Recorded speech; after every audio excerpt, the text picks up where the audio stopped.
Welcome everybody to another episode of Wrong Side Simulations, bring the best content from the wrong side of the airplane, the right seat. And as always, my name is Blake and I'm a real-world flight dispatcher aiming to bring you a little more content experience. And guys, I know I'm about 2 days late thanks to a leadership conference that I had to go to, but for me, it is finally here. The A319, the A321, we're going to be flying both of them today.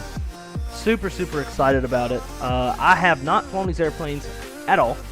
So this will be my very first flight in the 319 and then the 321. So today we're going to really test this airplane out and try to find out why is it that Jackson Hole is a huge 319 airport. So we have some forecasted thunderstorms in Denver. We're going to be heading down to Denver from Jackson Hole. We are carrying about 35 minutes of extra gas plus an alternate. We're flying CI-99, and we're going to fly a little bit lower than we could. One, for better views of the mountains, and two, to kind of increase that fuel just a little bit and see if this airplane is as good as I think that it is. So, super excited about it. Super excited just in general for these airplanes. Hopefully, most things work. It seems like if you are an FSU IPC user, to have the presets, you must update to the current version. I'd had some issues with the current version, so I was not on the current. But because of that, all of the presets were not showing up in FSU IPC, so a lot of the functions that I have bound to my Flight Sim PM Airbus throttle was not working. I'm also going to try one other thing. The Wind Wing FCU is not natively working yet either. I guess they have not made it or programmed it yet. Oh, duh, got it unplugged. But some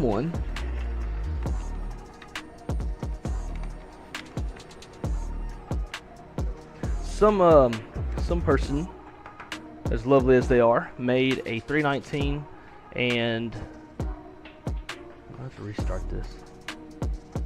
They made a 319, 321 Wind Wing Moby flight profile. So that's what we're going to be using today. Maybe.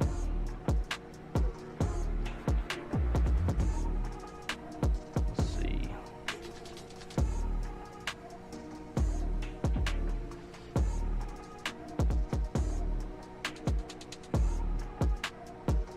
Cool. It's actually working. Bam. All right. Let's get the camera into a more lovely position.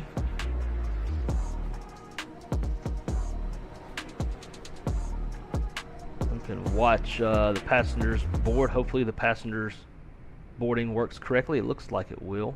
We'll find out. Absolutely love the 319.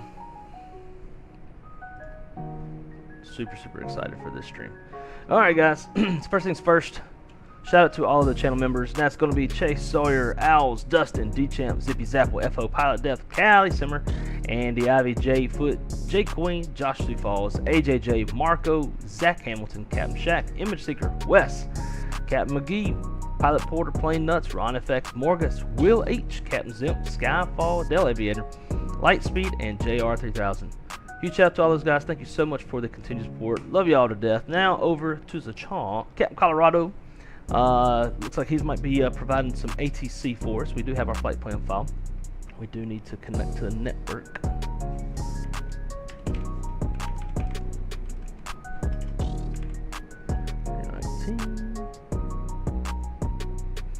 And then our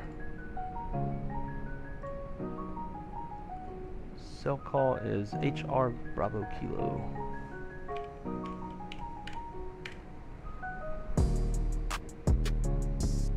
Sweet, we are connected. Cool. We got Cam Colorado in the house. Great to see you, dude. AJJ, welcome aboard, my friend. Callie Simmer, my dear, how you doing? Great to see you.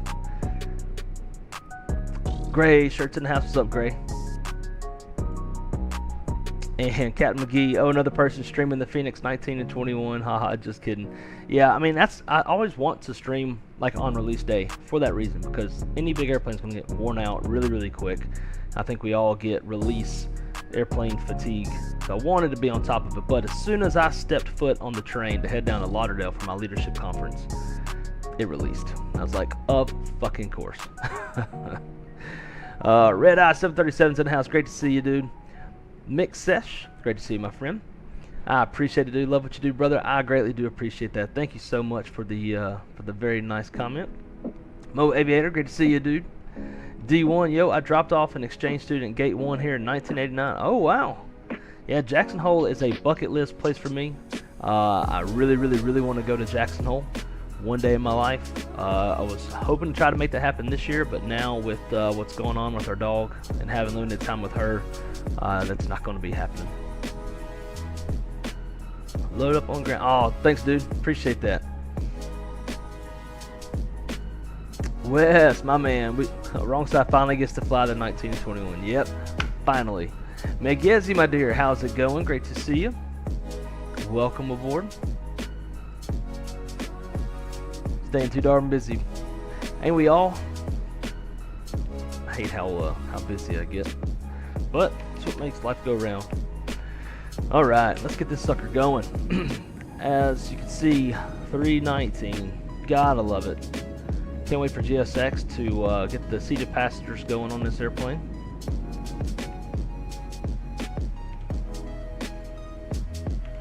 All right, as always, we all know it.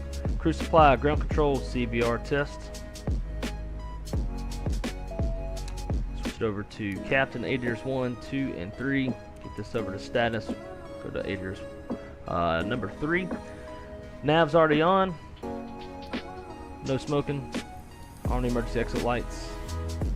I'm not sure what the temperature is here. Probably relatively warm. I was actually looking at real life temperatures last night, curious to how cold it is in Jackson Hole, because the last time we flew out of here, it was like 6 degrees Celsius. AP fire test. Engine 1 fire test. It's good, and engine 2 fire test. Sweet. Flight directors are on. Constraints. VORs. Down the center pedestal. I'm going to go over to VHF2. Cab, PA.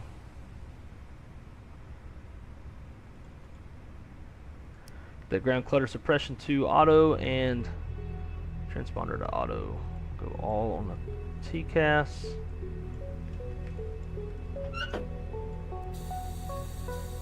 Looks good.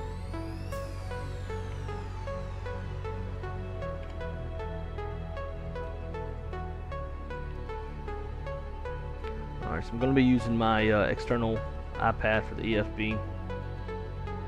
I'm trying to move this pretty quick. I want to be able to get to both flights. So after this flight, we're going to fly America West retro livery down to Phoenix. Alright, data, IRS monitor, make sure that we are aligning, and we are.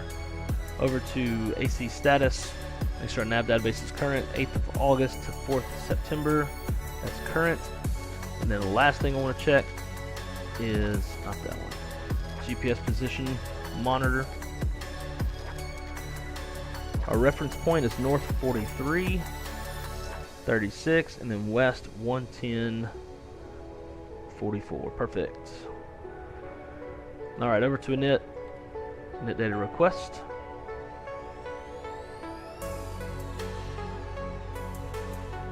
Alright, we are flight number American Airlines 2541, cost index 99, 290, and we 35 degrees or negative 35 degrees up there. Current temperature is 27, relatively warm. Triple pause 41,600 feet. Flight plan out of here. We're going to be departing off runway 19 on the Alpine 4 kick knee transition. So I'm not going to select either of those. Insert that. Make sure we got kick knee in there, and then it's Tofu. Yep, Tofu is the transition onto the Flatty 4 arrival into Denver. We're going to be landing on ILS 34 right. Flatty 4, Tofu transition, approach via. I'm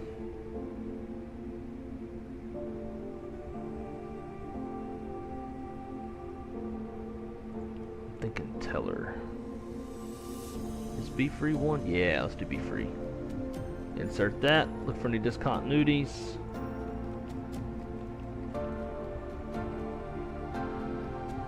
That's to be expected, so we'll leave that one. Everything else looks good. Alright, so I do have random failures turned on, so we want to make sure we have an engine fail procedure.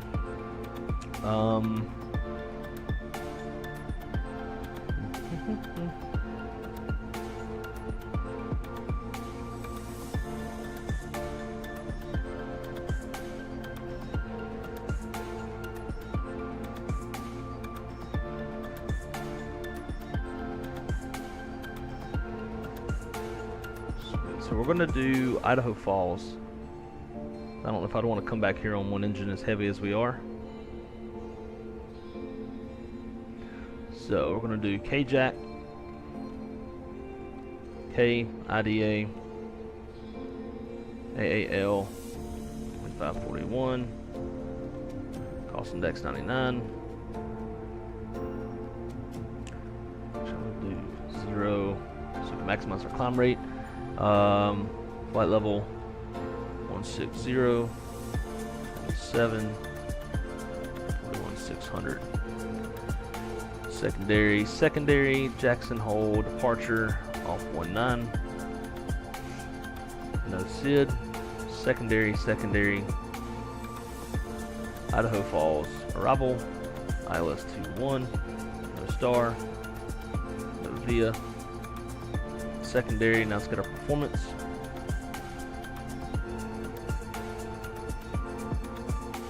$200 at 15.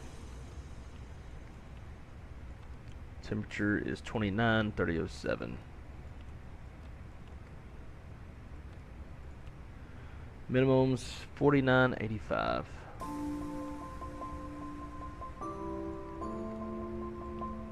Cool. Rad nav. Do Jack in 1 and then IDA in 2. Init, wind data, wind request, init B. And we'll get our live number since boarding is complete. Boarding was super fast.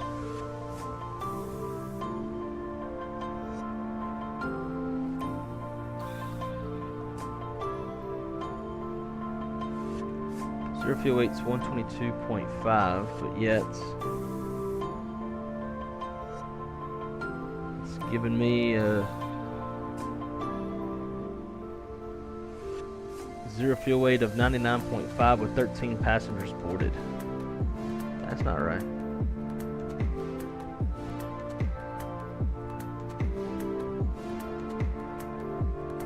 There we go. Alright, so 122.5, that's called 122.6. The CG of 31.0. We got a MACTO 29.3.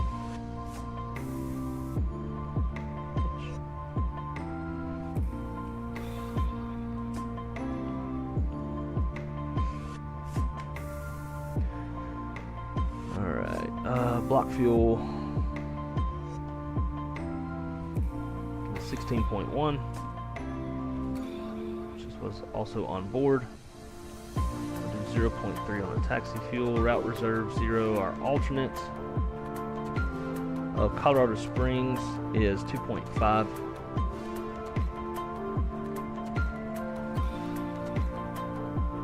Final reserve 45 minutes. Proc page KIDA 21.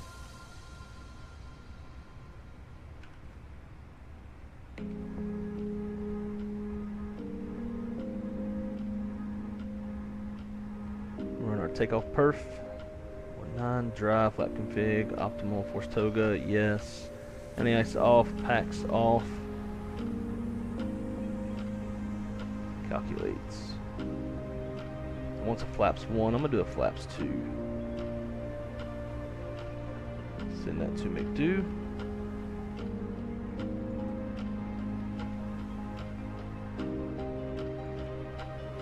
And they do cross check. Cool. Atsu. Let's get rid of these load sheets. Retard. Beanie Baby, thank you so much for the subscription, my friend. Welcome aboard. Very happy to have you in the Wrong Side community. And hope you're doing well, my friend.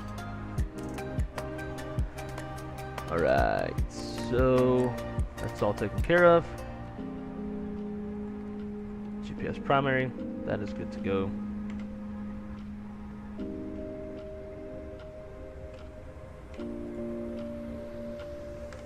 The seatbelt sign's on. Fuel pumps can now come on since we're done fueling. Alright, so while we're waiting on that, let's do a departure brief.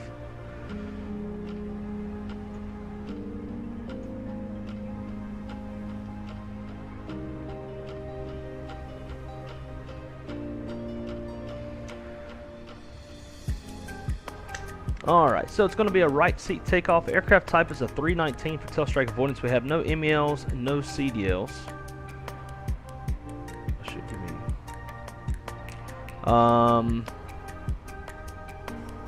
we'll be departing off from a 19, so we'll plan to push back nose to the north and taxi Alpha 4 more than likely. We'll be contacting ATC here shortly to get our clearance.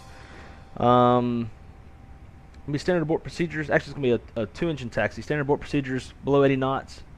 Made my decision to reject complete stops at the park and brake, call flight center stations, analyze situation, call for an ECAM actions or emergency evacuation checklist as required. After 80 knots in the high-speed regime, we're going to abort for engine fire, engine fail, low level wind shear, or anything that makes us feel like the aircraft is unsafe for takeoff. If all goes, actually, if we pop an engine after V1, we're going to go flying. We'll speed up, clean up on runway heading, and do our best to avoid the terrain, which is a threat, and then proceed to Idaho Falls to land runway 21. Current weather, winds 230 at 13, gusting 19, 10 statute miles, clear skies, temperatures 27, dew points -1. Whew, that's nice, and there's like almost no humidity. Altimeter's 30-14. So weather is not really a factor other than the winds, and terrain is obviously a factor, so we have that on the nav display. If all goes as planned, we're going to fly the Alpine 4 departure, more than likely up to, well, it's going to be ATC assigned. And we're squawk. Actually, we'll get our squawk too. So let's holler at Captain Colorado for the ATIS info alpha.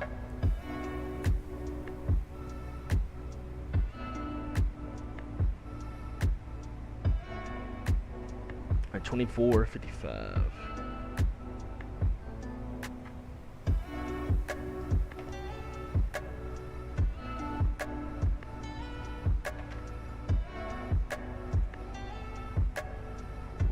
Back up.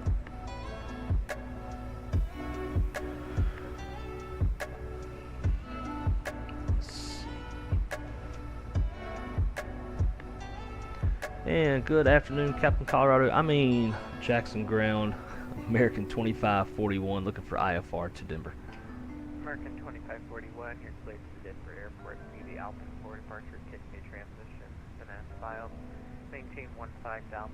Departure offline, block 2330. Alright, so we're cleared to the Denver Airport via the Alpine 4, KUXIU transition. Initial climb up to flight 150. Departure frequency is offline, and squawk 2330 for American 2541. American 2541, read that correct information out the current call for push. Right, we go get Alpha, and we'll call for push American 2541. Alright, should have been 3 minutes. Get that bleed on, disconnect ground power.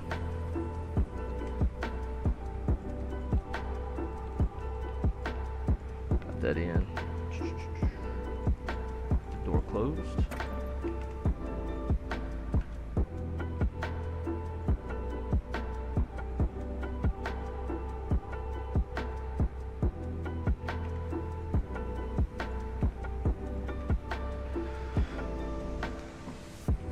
Alrighty, cockpit prep. Maintenance log and tails on board and check. Gear pins, covers are removed. Seatbelt signs are off. ADIRs are nav. Fuel. We need 16.1. We got 16.1 on board. Altimeter's 3014 set and EFB is checked. Talk to chat real quick before we go.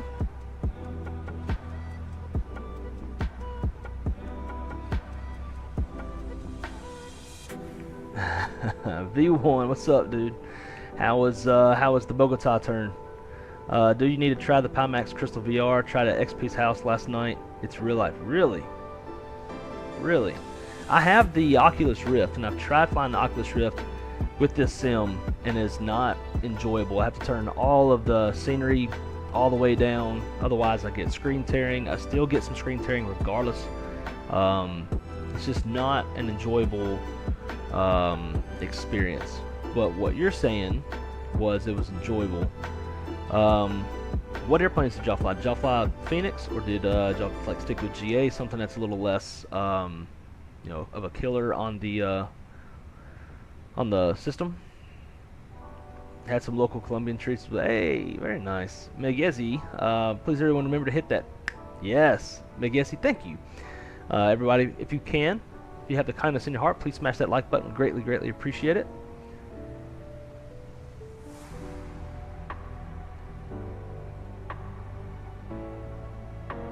It's hard to explain, man. I'd highly recommend trying somehow. The key is clarity and no stutters.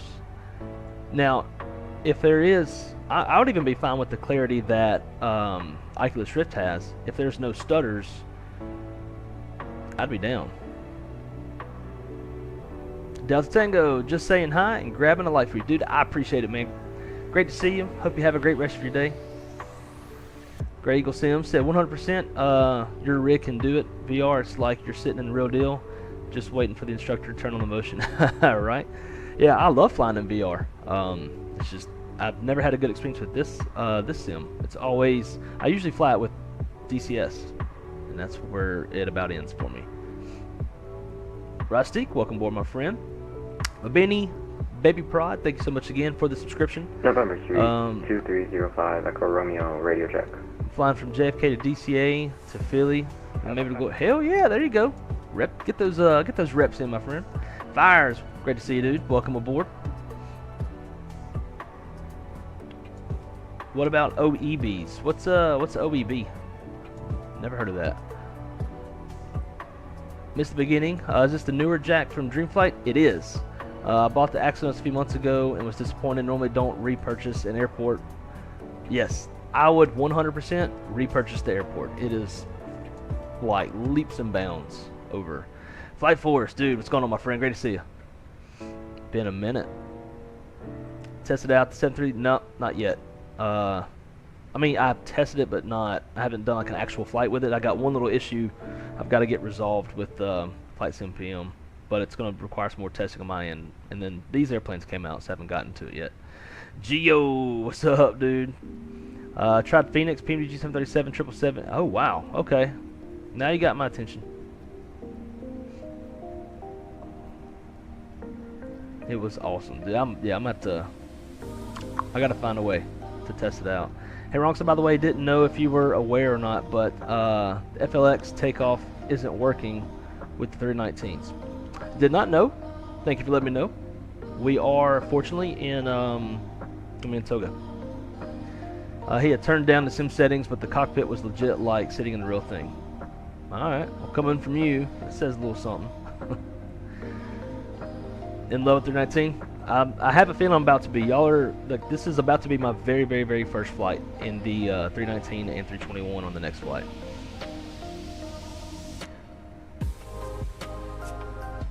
Oh, fire! That'll be a cool, cool city pair. All right. get this thing going. Before start, windows, doors, and slides closed and armed. Beacon is on, thrust lever is idle, parking brakes on, and transponder is an auto before start check.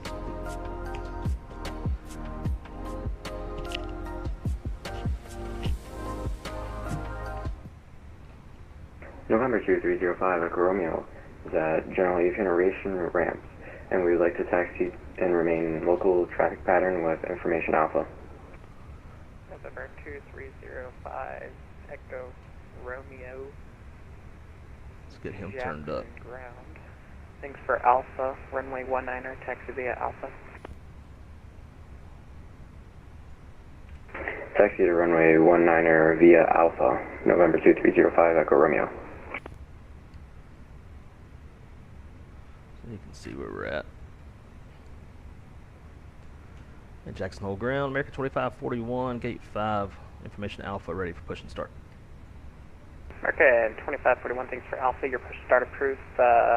Face north on Alpha.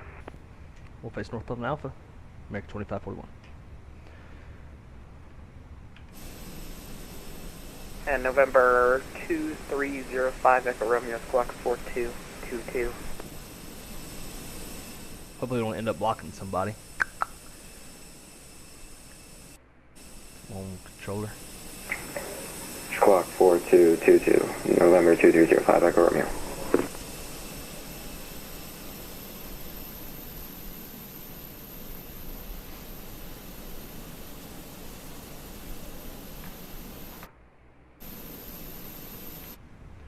Alright, we're going to go nose to the left. I can't hear these folks. It ain't playing through my stuff, so I'm assuming they're saying please release brakes.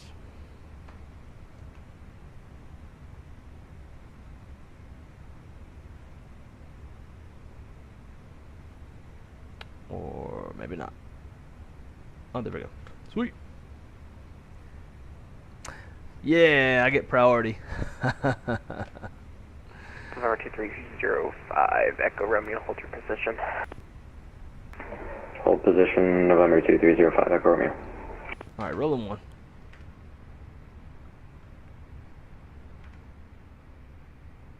Oh, I see him.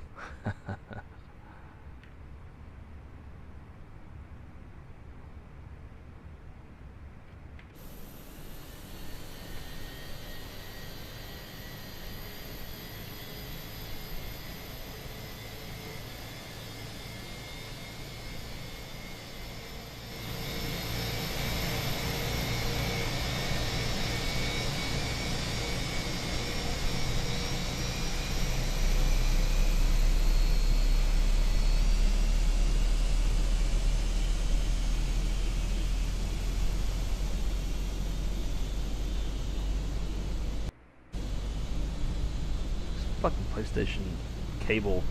As soon as it moves, it stutters the sim.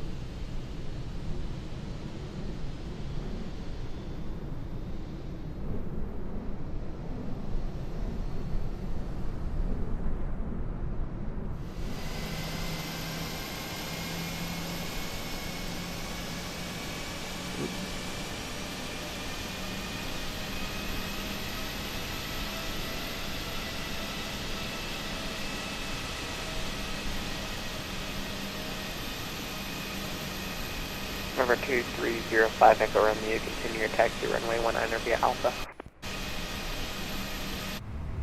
Continue taxi via Alpha to 19er, November 2305 Echo Romeo. I messed up GSX by setting the brakes while they were still pushing. I can't hear them because I gotta fix the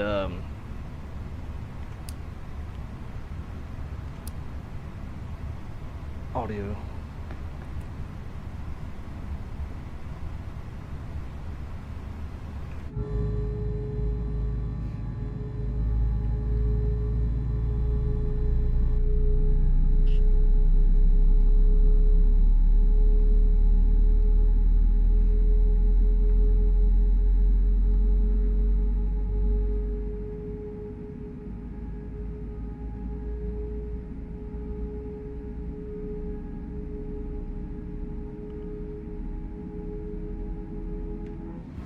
November 2305 Echo Romeo, what are you doing?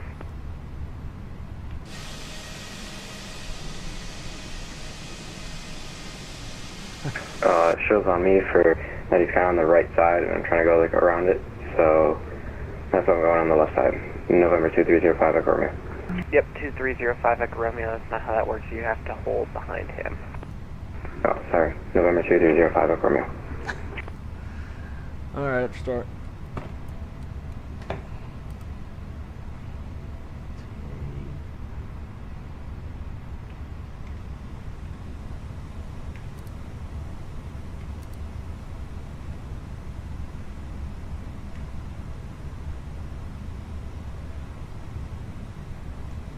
Jackson on ground, American 2541, ready to taxi. American 2541, runway 19er, taxi to Alpha. Runway 19er via Alpha, American 2541. 2305 Echo Romeo, you can follow the American Airbus 319 to runway 19er. Follow the Airbus A319, November 2305 Echo Romeo.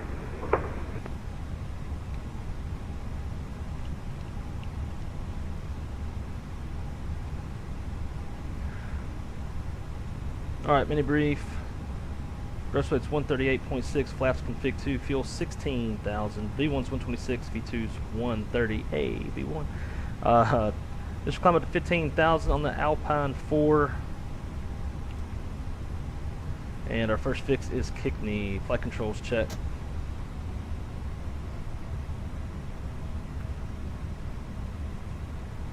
Full up, full down, neutral.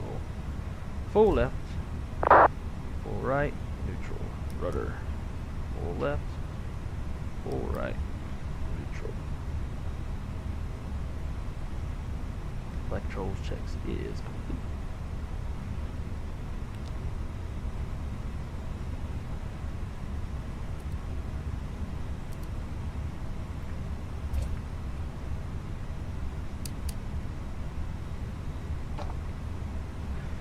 Alright, gross weight comparisons complete. Pitch trims 29.3% CG set. V1 VR V2 flex 26 26 30 no flex. Flaps config 2.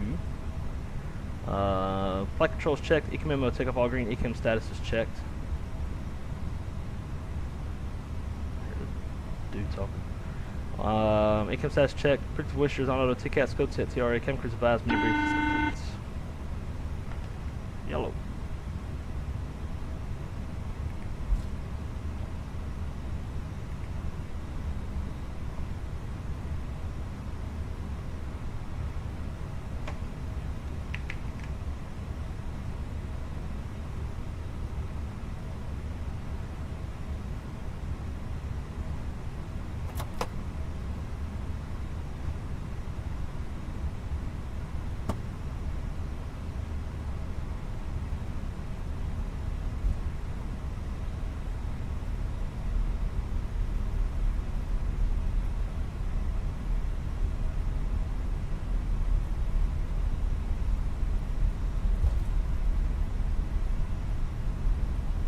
American 2541, unfortunately there's no further ATC available. Monitor CTAP 124, correction 118.07, we'll see ya.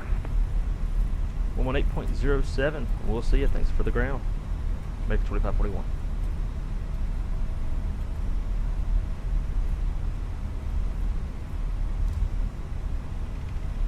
American 2541, Denver, Jackson ground.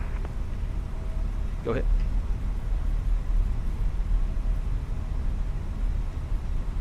Why did it switch? Go ahead for 2541. American 2541, you can monitor CTAP on 118.07.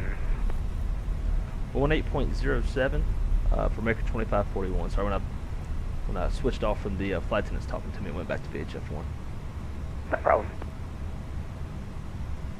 November 2305 Echo Romeo. Same to you. No further ATC is available. You can monitor CTAP 118.07. We'll see ya.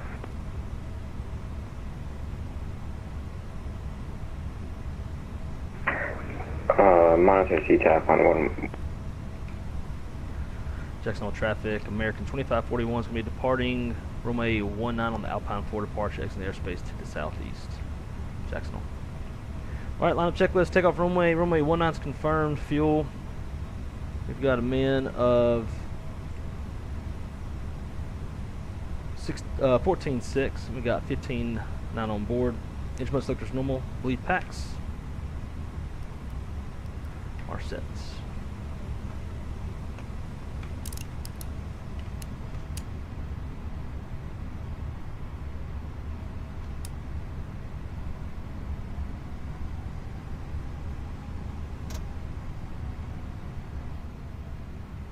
Clear on the approach. Clear your down and runway.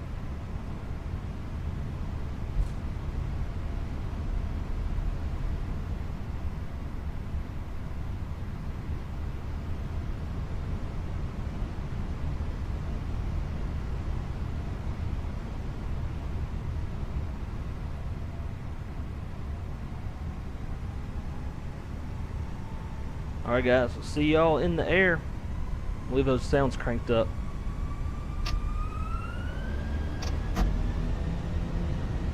And flex SRS, runway auto thrust blue.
Jacksonville traffic, American 2541 is clear of runway 19 or exit airspace to the southeast.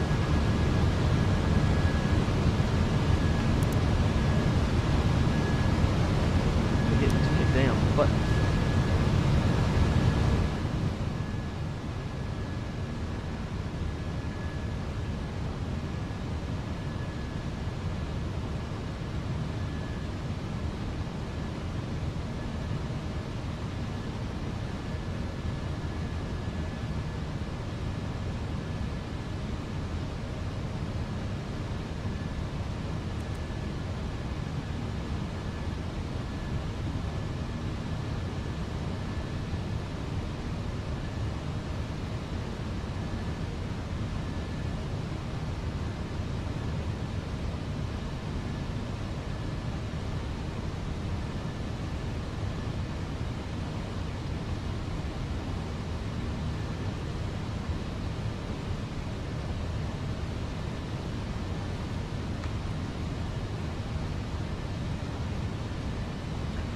Alright, takeoff, landing gears up, flaps retracted, and APU's off.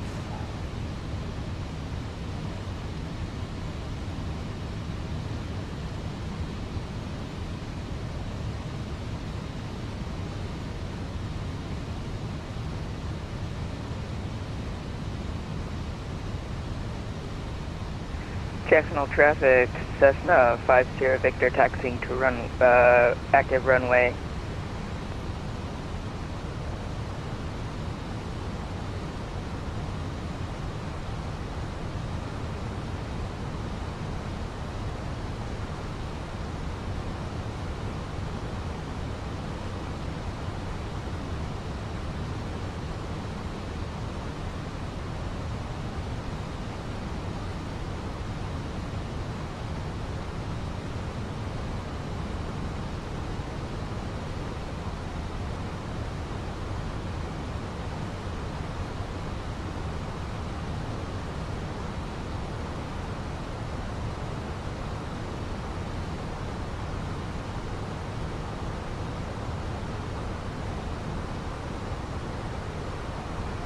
Zebra 2, can you hear me?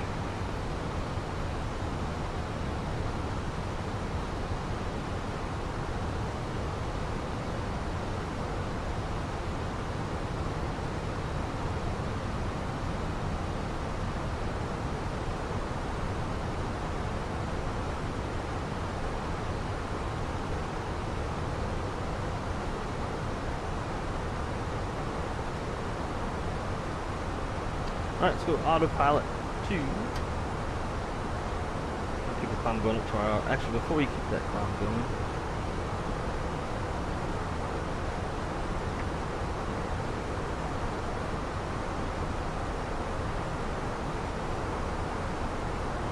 How the hell... 290. Damn, I'm fucking up a lot of shit today. There we go.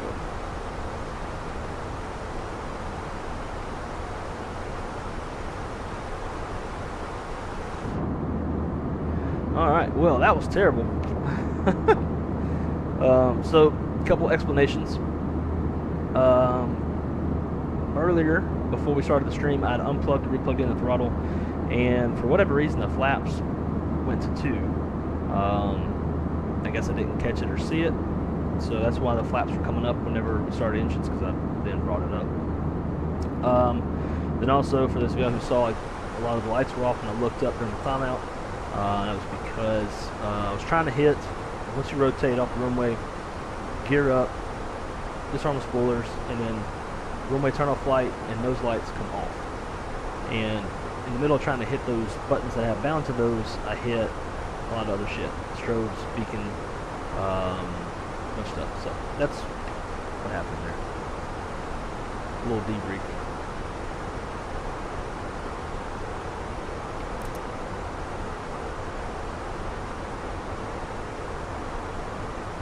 Hopefully our next flight goes better. This is terrible.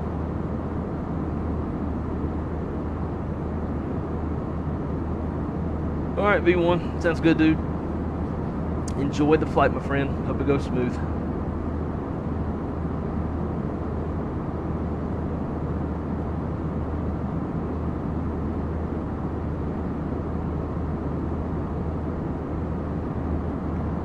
Back up in the chat with you guys.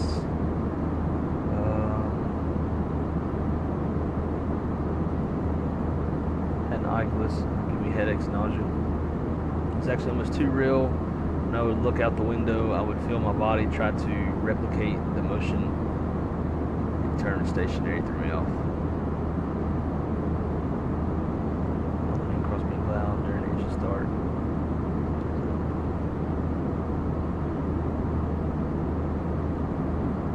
Does the isolation valve in the A320 open? Like, how does it work? The 737 just opens. Huh. Yeah.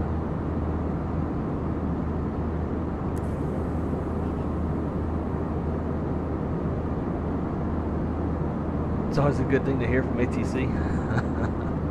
Did he just try and cut? Yeah, I think he. So when Colorado told him to continue taxi, I think he meant like that would give him the clearance to go around me, but it was to just taxi up to my position and then sit behind me so he could feel my jet blast.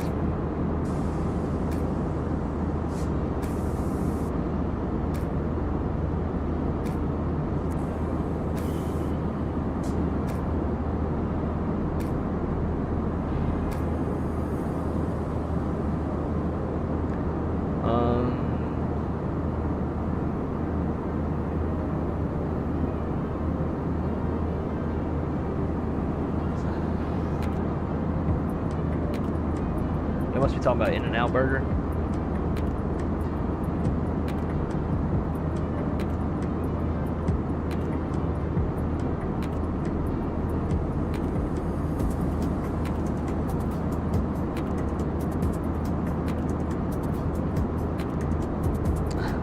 Turning to GA Central to Jacksonville? Yeah. I thought the same thing when we were climbing out. Wrong side. Say this plane is so Sigma Skibidi. I don't even know what that means, but I'm guessing that's in reference to like young college kids, youngins flying GAs or something. Sounds good, fires. Guys, please, if you haven't done so already, please smash that like button. If you enjoy watching me fuck up SOPs in the new 319.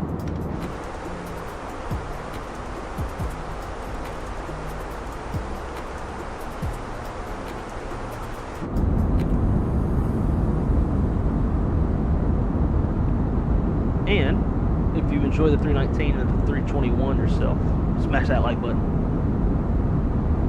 Also, why is the streams delayed so much? It's not. I was just catching up in the chat. So I looked away for quite a while I was messing around with the airplane.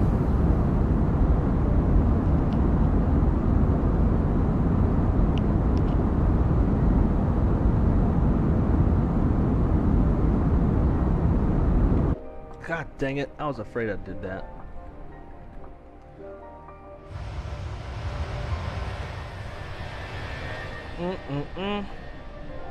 Just a thing of beauty, my friends. God, I love it. 319 with IAs. Cannot wait to do some Spirit operations in this thing.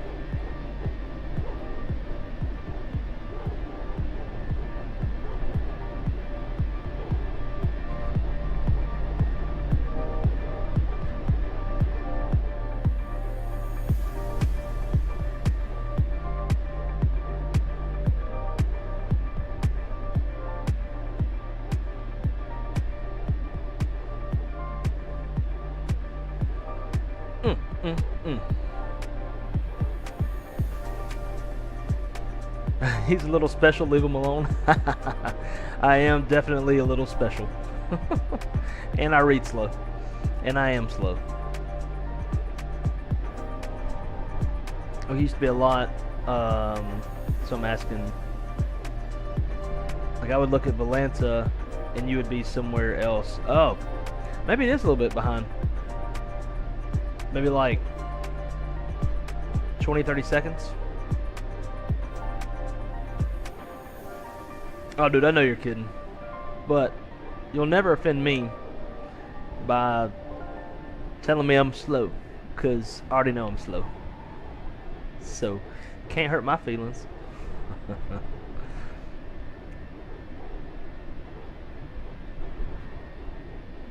yeah, there's no matter what, there's always going to be some sort of a delay between what I'm actually doing versus YouTube.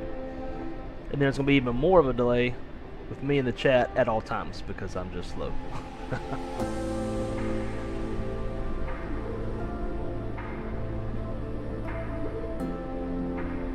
Just wait to see why I'm being a little quiet tonight. Alright, that sounds like there's something something good in store. Need sharklets? I agree. Dude, I cannot.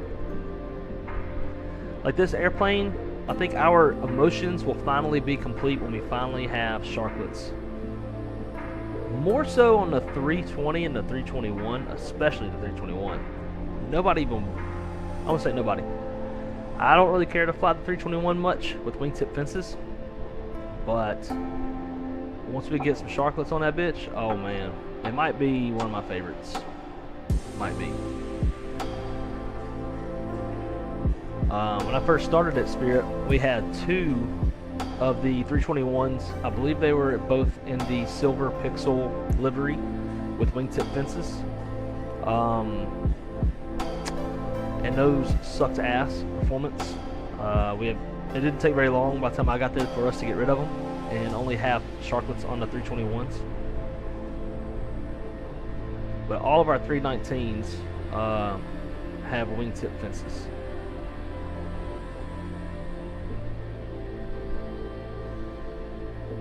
God, I am going to be flying all night long once Crystal goes to sleep.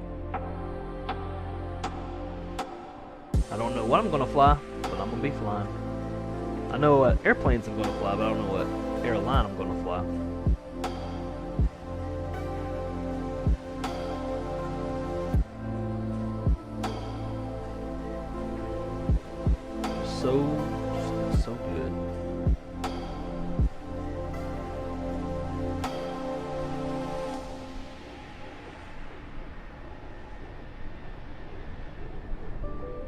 I love how that one cowling is like cleaner than the others.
Sorry guys, I'm just having to like take a moment for myself. Man, this is my first time flying this airplane.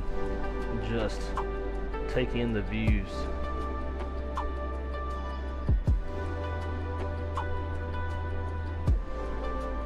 God, love it. Love it, love it, love it.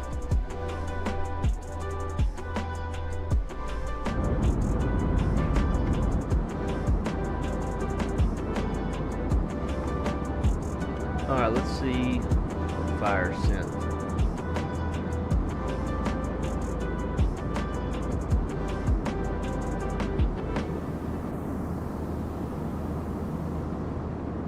Oh, actually, let's start from the top. See, Zach sent us one the other day. Into Guatemala. Very nice. Wonder what ton number that is. Love it. Thanks for sending it. AJJ sending that Yip Jet. Hell yeah. Do some Yip Jet flying just because I like the liveries.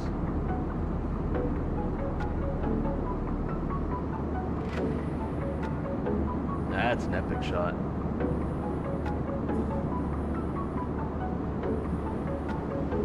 Look at the mountains though.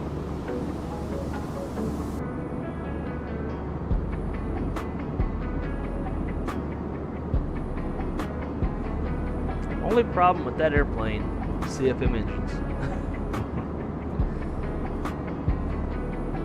I don't know why, but I really like the Lufthansa livery. That's a good shot. Sunset.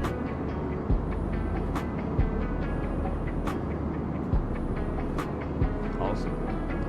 Thanks for sending those, guys. I like that shot too.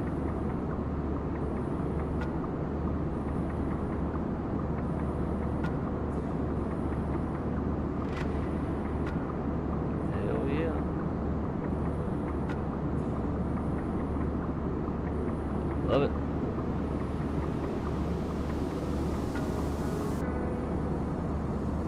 Alright, so let's see. Working on liveries. I am hooked. Hell yeah, dude. What do you sim in 1080, 2K, or 4K? I sim in 4K. I don't remember. Let's see, what do I have it outputting to y'all as?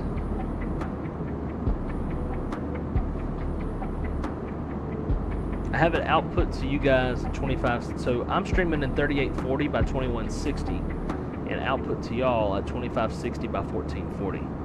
I used to output it same as me, 3840 by 2160, but it seemed like it was taxing the internet a little bit too much, so we dialed it down just a little bit to help out the internet speeds. Let's see. It already looks weird looking at a 319 in the sim, at least. Yeah, it's going to take some getting used to, but I sure do love it. Definitely got to do that circle to land in Provo. Oh yeah, that'd be dope. See, I don't know why, but I want a 737 with straight wings, no tips.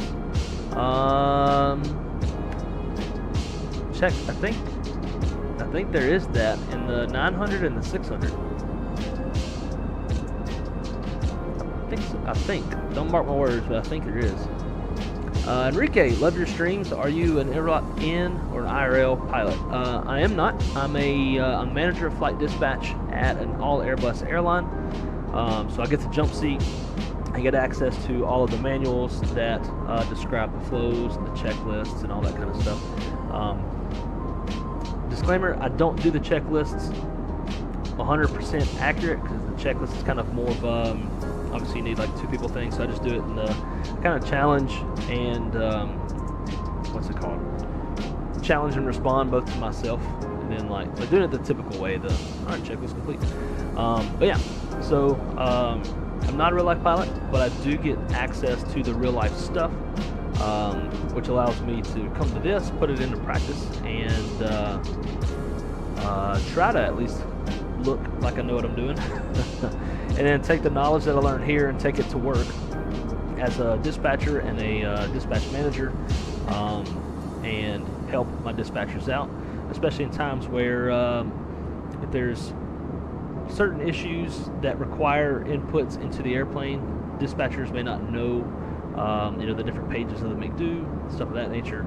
So that's where doing this really comes in handy, where I can tell the dispatcher what to tell the pilot to do in their McDo to resolve whatever the problem is, whether it's they're getting an error message that like the flight release doesn't exist. That's typically because the flight needs to be reinitialized under the correct call sign. So I can walk through how to get the pilot to the correct page to reinit. Because often if we tell a pilot to reinitialize, he's going to go to the init-v page in the FMGC, whereas we need him to go to the flight init page under the ATSU. Two different things. So doing this definitely helps with work. But Enrique, I appreciate that. Appreciate the love, my friend. Very, very kind of you. Uh-oh, missed your approach. That's no good. We miss. I wouldn't say we miss approaches all the time on this channel, but we go around all the time. If I don't have the flight control replay turned on and recording, we'll go around for that. Come back around and shoot the approach again so that we can record it. I like go-arounds. I think go-arounds are fun. The Guatemala approach the other night I did was fun and shockingly had VATSIM coverage. Wow. Yeah, Guatemala can surprisingly get spicy. If only Microsoft Flight Sim could replicate volcanic ash advisories, like maybe read volcanic ash advisories and implement a volcanic ash plume based off of that, that would be really, really cool.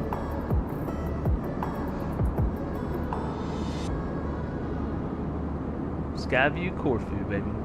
It's a cafe at the end of the runway, 34. At what airport?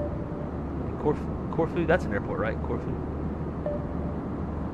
Sorry, once airports get outside of the United States, my knowledge. How are you liking the 319? I laugh at how tiny the 319 is. Well, my first takeoff was a struggle. It seemed to rotate pretty slow. I don't know if that was me. I felt like I was given the normal amount of rotate or of back pressure on the stick that I usually would. But it definitely feels different. It definitely feels like how V1 describes it, like the Corvette of the fleet or of the variants. Seems a little bit more responsive, a little bit more agile, I guess you could say. When I looked up to mess with the lights, I looked back and I'm like 25 degrees pitch attitude. I didn't feel like I was doing anything excessive with my back pressure. But other than that, other than having to get used to that, I mean, just the looks and just having a smaller Airbus to be able to get into airports like Jackson Hole, that's what I love, and that's what I love having it. And also two other airports that you may not have a lot of passenger demand. This is going to be a great airplane. So I'm loving it. LGKB or whatever the code is. Can't remember. Yeah, I won't even know in the first place. You're welcome. I'm from the bananas. Oh my god, I said bananas. I don't know why the fuck I said bananas. I think I got Spirit on my mind. From the Bahamas, and we have ATRs and 737s, also E-145s. Heck yeah! So the ATRs, are those Silver ATRs? Like Silver Airways? I know Bahama Air has 737s. Haven't seen any 145s that, at least for any Bahamian carriers. I got a lot of my dispatchers are from the Bahamas. In fact, a lot of my dispatchers are from a lot of them from the islands: Jamaica, Bahamas, Cuba, Puerto Rico, Grenada, lots and lots of places. Then when you get to Central South America, even more. LGKR. Nice. I just wished Fenix implemented the 2-class cabins for the 319 and 320. I had the same thought. Whenever I was moving, the view, in fact, let's do this. I'll get up, take a piss real quick. Still got a ways to go to top drop. Now, when I was moving through the cabin, that's the first thing I noticed was that there's no first class seats in the 319. And I would imagine American would have first class seats in the 319. Maybe it's something that they'll update and come out with later.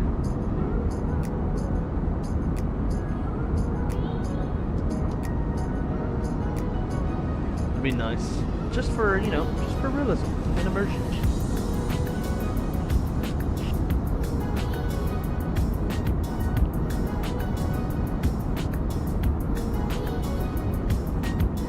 Show you a little idea that I had. I'm trying to get some momentum going with Fenix. I believe we've all talked about it before, but I would really love to see, kind of like PMDG, although I had this idea and I submitted this idea before PMDG 777, but having a click spot where when the tray table is extended, click a click spot, and then your EFB will move to the tray table. So that way you can see your OFP and be able to make entries into the McDo while having both in view at the same time instead of having to constantly look back and forth. Also be able to use your charts, all that kind of stuff, right? We have a tray table. Would like to be able to put it to use, and this would be very, very useful, especially in pre-flight and as well as when you're doing your top hat flow for your arrival. So I tried to kind of spread this. Like, I took this link, shared it, which you do have to be a Fenix customer to see this and upload it. But so far we've got 51 uploads. I shared it with some other content creators, and they shared the link as well. So huge shout out to those guys who helped out. And I also put it in the points of view, which this is apparently kind of somewhere that devs will see, but didn't have any thoughts on it.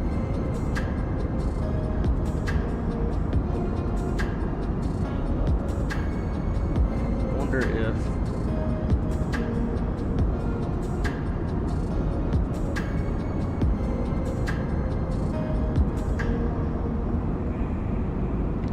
would it be bad to tag a mirror?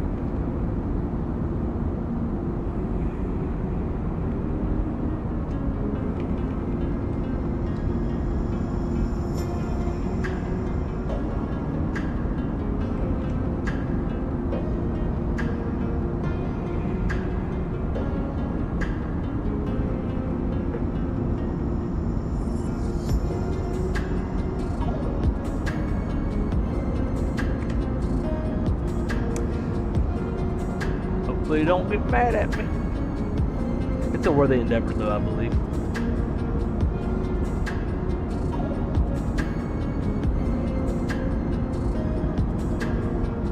did it for the 321. Yeah, so when I was setting up, I made my views and I got screenshot for the next flight in the 321. I saw they had the first class cabin.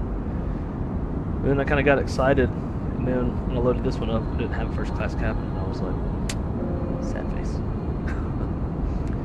Mickety Mike, my man, what's up, dude? All is going well. Finally getting able to fly this airplane. This is my very first flight in either of the two from the expansion. Been at a leadership conference for the past 2 days, and like as soon as I stepped foot on the Brightline train to go down to Lauderdale, I got a text saying it's been released, and I was like, of fucking course. When I can't fly it, it's been released. But dude, hope you're doing well, man.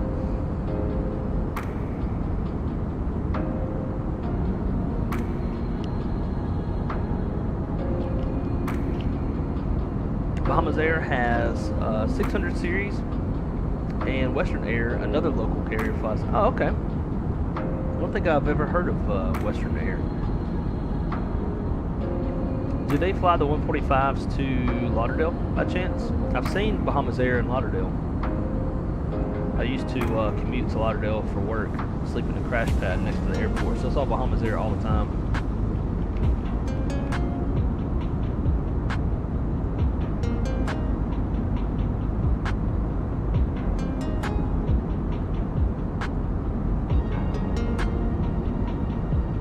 Well, actually, I think I have seen this.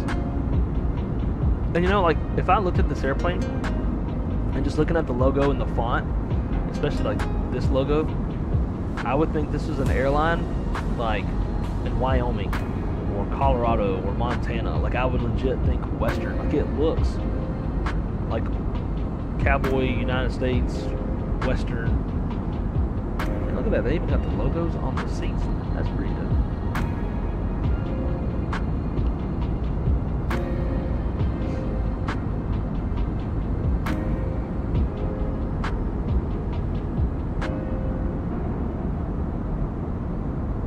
Tuning in from Ryan Head, Utah at 12,000 feet.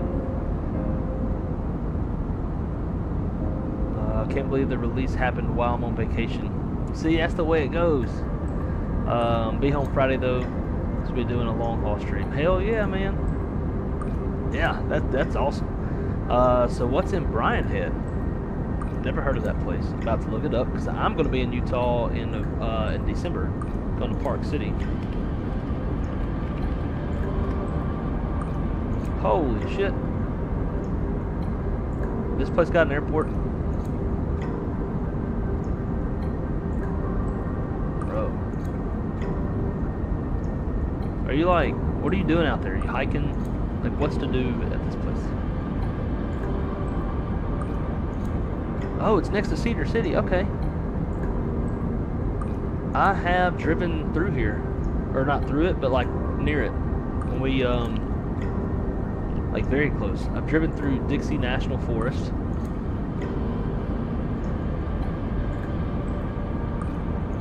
Yeah, when we did our trip to Zion and Bryce Canyon, we drove through Dixie National Forest. And then when we were done with Bryce, we ended up somehow,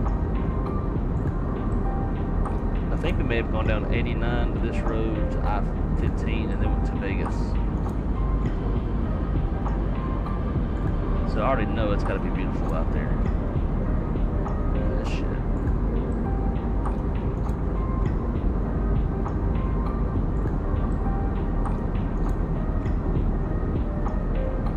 My buddies from high school and I rent a cabin once a year to get away for a week. We go to the lake, fish, chill, and lots of alcohol. Bro, that's, I might need to come with you next year. This is right up my alley.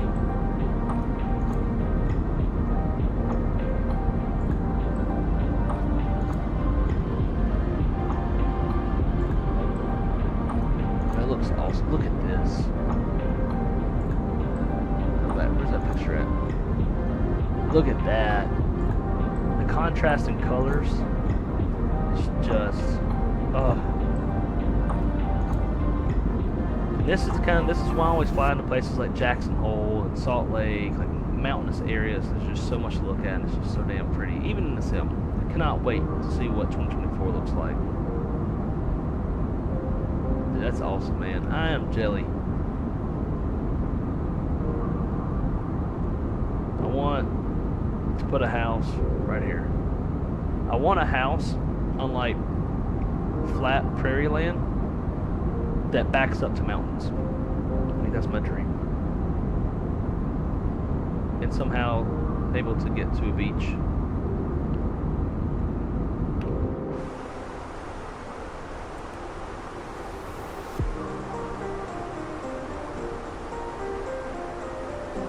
Why do they do that when the two Airbus content creators are not home? Right? Like, V1 barely got his stream in before he had to go to work.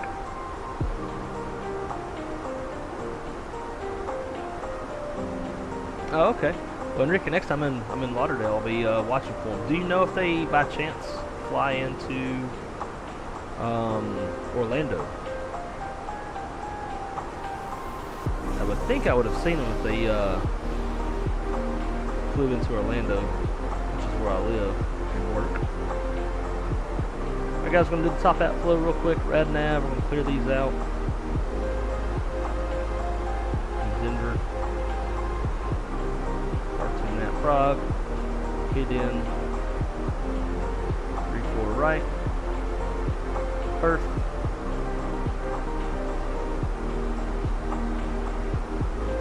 Oh shit, Denver's approach is on. Sweet.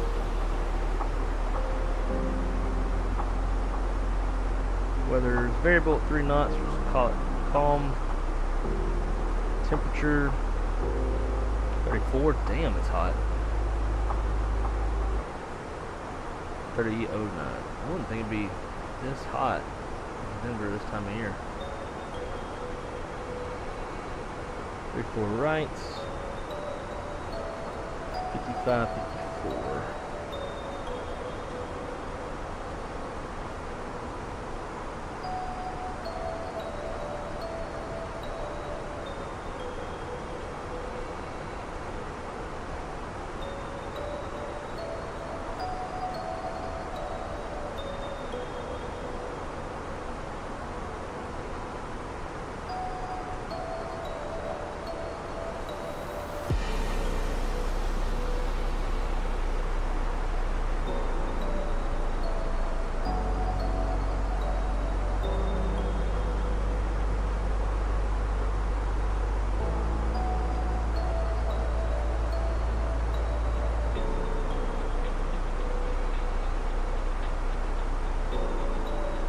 Bottom altitude 10,000.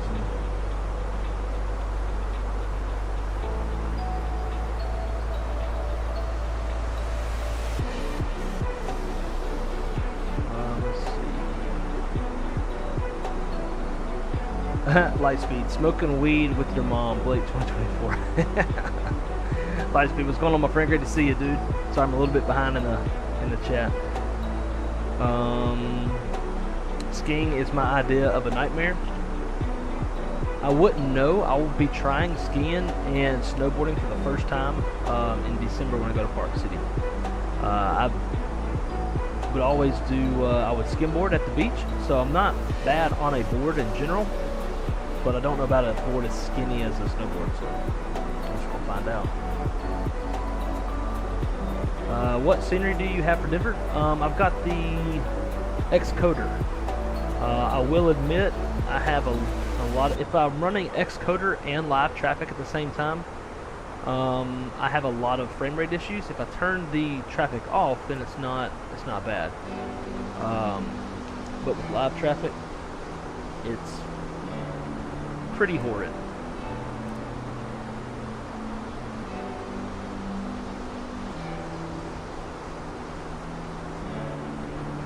Alright. Start our way down. Speed. Arrival ATIS. Go golf.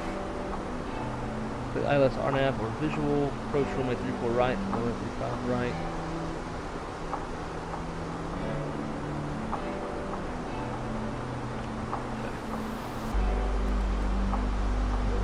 secondary, we'll do 3.5 left.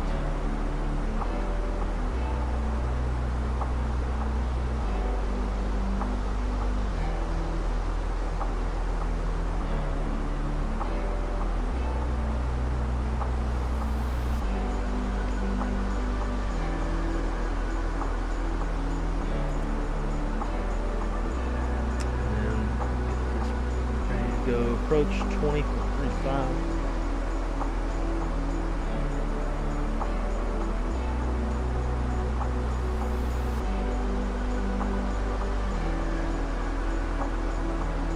That's going to be 21.85.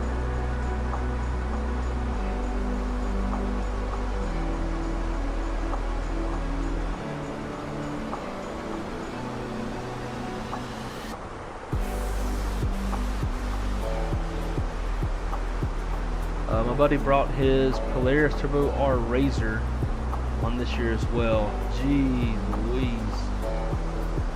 That'd be damn fun. No skiing though, as there's no snow yet. Yeah.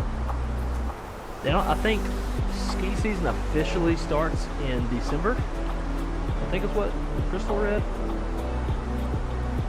But I'm not sure. I don't even need to ski. Like, I'd just be good with the scenery. Walk around.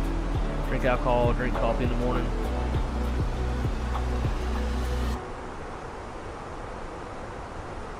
Bahamas Air, yeah.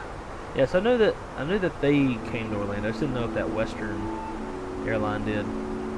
Our messages coming through. I'm having issues with YouTube. Yep, they're coming in.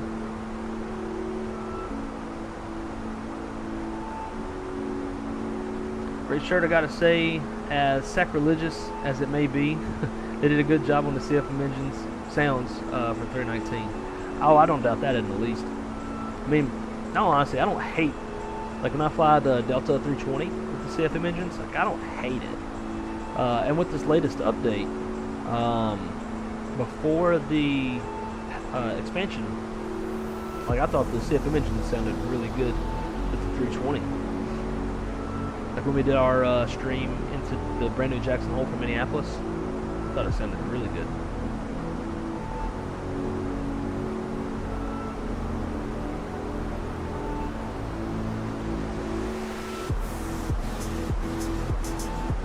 Yeah, I think it must be like some sort of a heat wave rolling through the west. Any reason why you picked Xcoder over Flight Beam? One, I heard that the Xcoder one was really good, but really for me, the only main reason is that all of the terminals, like including the brand new portion of whatever terminal it is. Denver approach, good evening, that's plane 448 ascending via the... But whatever terminal it is that they didn't like, Delta, I believe. They didn't finish in Flight Beam's version, that's Headed in there. 2448 Denver approach, check in with me over Flatty, if you would. Roger. All, oh, that was loud, I just turned it down. All terminals are modeled in Xcoder. American 2541 Denver approach, you up?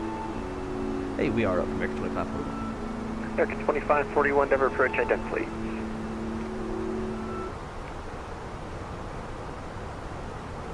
There's a flash for American 2541.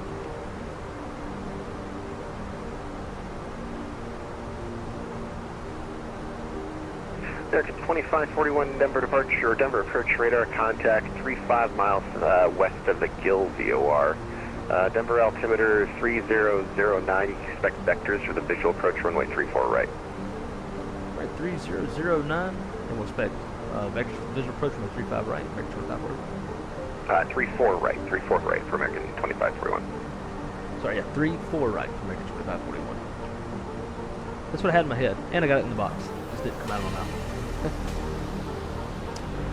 Yes. But yeah, so that'd be one. The portion of whatever that terminal is that's missing, I believe that's where Spirit parks. So it's important for me to have that. But because of all the modeling and all the interior and whatnot, the frame rates are definitely more impacted. I'll catch up with the green. that's really it. Like, I wouldn't have a problem going back to flight beam if I had to, and I might would just for the frame rates, in all honesty, so that I can have my live traffic with it. Since we're on, that's no, I'm gonna turn my live traffic off.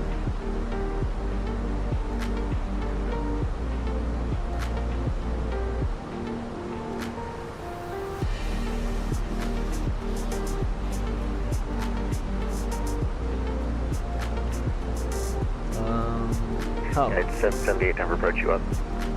Well, I'm up in Utah enjoying 70-degree weather right now. I'll be back home in nasty Vegas heat on Friday. Oh, 70 must be so nice. So nice.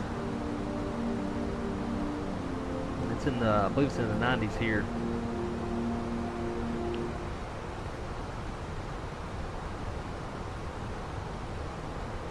Denver approach, good evening, get on at 778 available 200 descending on the east Spotted route. Yeah, it's 778, Denver approach, good evening, I did.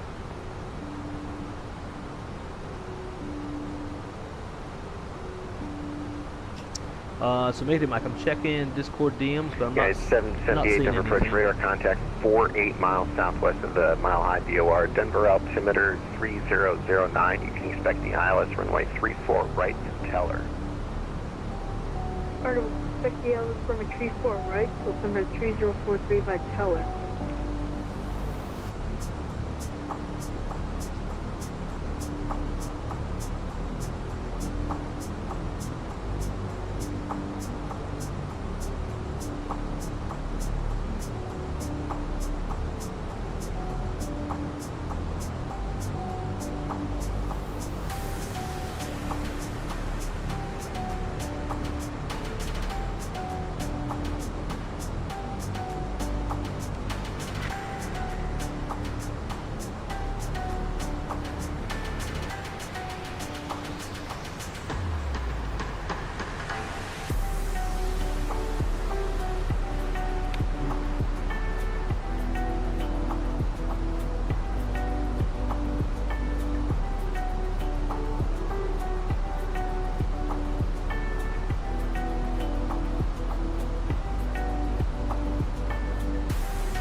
I got popped for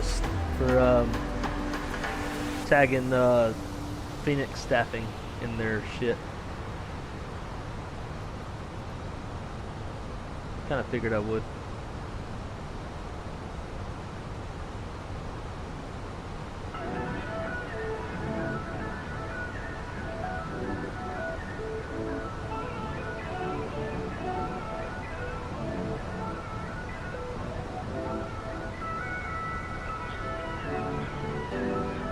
Approach to 2448 across the flatty.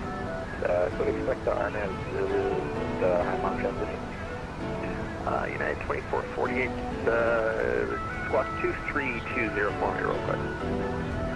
2320, actually not 2448.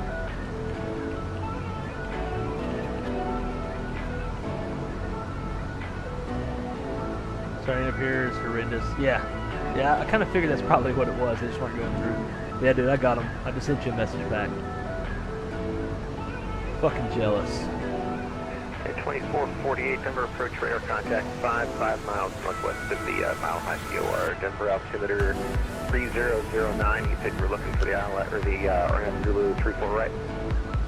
That's correct. 34 right Zulu for United 2448. United 2448, you can expect that. And is there anything to include the high mom transitions? Going to get yelled at for intercepting early. Yeah, no, I should probably specify you're right. United 2448, you can expect the RNF Zulu runway 34 right from high mom. Alright, I'll expect that. You have friends today.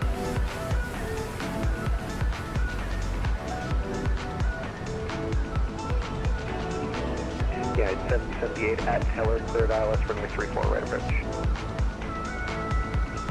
That's Teller, cleared ILS runway 34 right to at 778. Alright, I didn't finish doing this.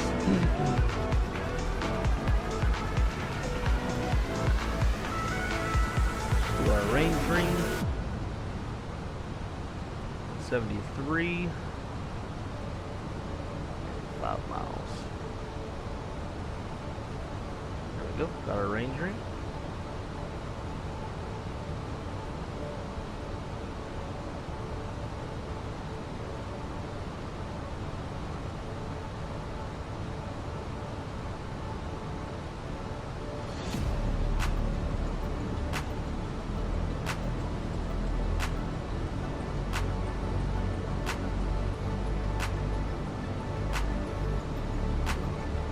Alright, so we're at 250 and 10,000 feet field elevation. Get those lights on. Approach checklist. We'll say the complete. Approach stable by 1,000 feet. AGL. ECAM status is checked. Seatbelt signs are on. Minimums 200. I'm sorry, Barrow 5554 set. Altimeter is 3009. So for the approach stable by, I always just say 1,000 AGL because that's technically where it is. American 2541, descend and maintain 9,000. Descend maintain 9,000. But in all honesty, the way that you're supposed to go is touchdown zone elevation plus 1,000 feet, which would be.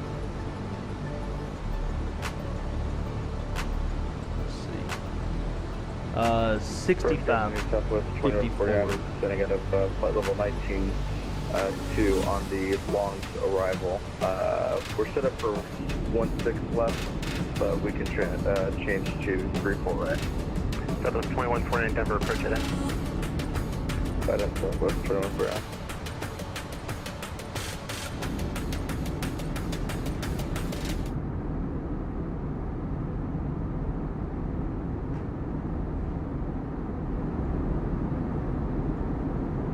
Southwest 2149, yeah, looks like you turned off the transponder there, sir. Excuse me, 1 second.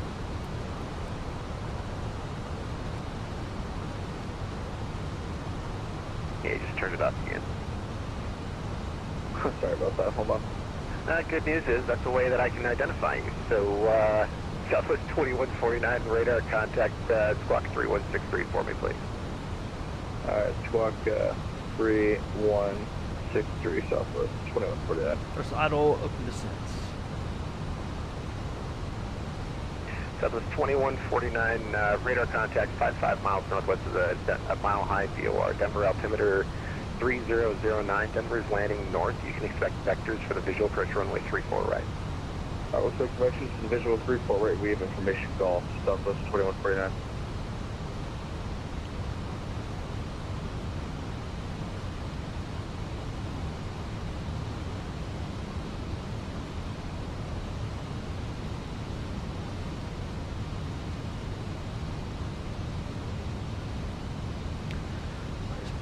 Guessing he's probably going to try to turn me around a being Boeing, I had to guess.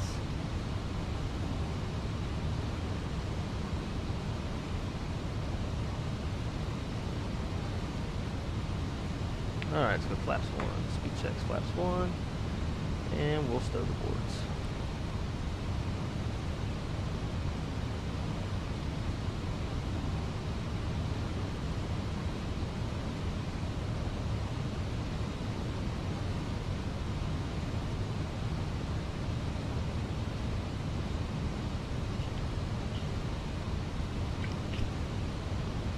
Southwest 2149, let's buckle off of the approach. Turn right, fly heading 120, descend maintain 13,000. Turn 120, and what was the altitude again? Southwest 2149, 13,000. Alright, heading 120, descend maintain 13,000 Southwest 2149. So we got that dude right there. I'm guessing he's going to vector us in behind him.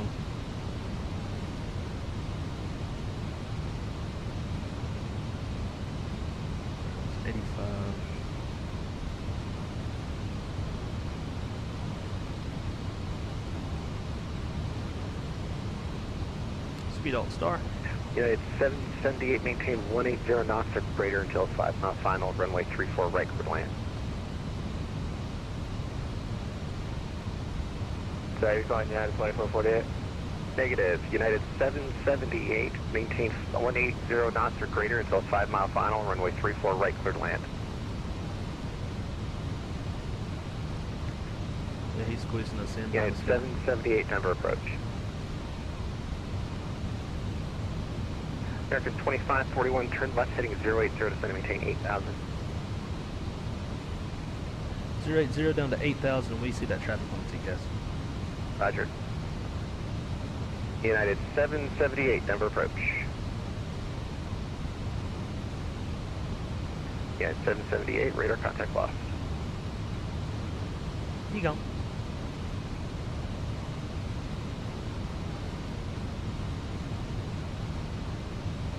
American 2541 on the rollout. The field's going to be at your 9 to 10 o'clock and 15 miles from what the field is saying.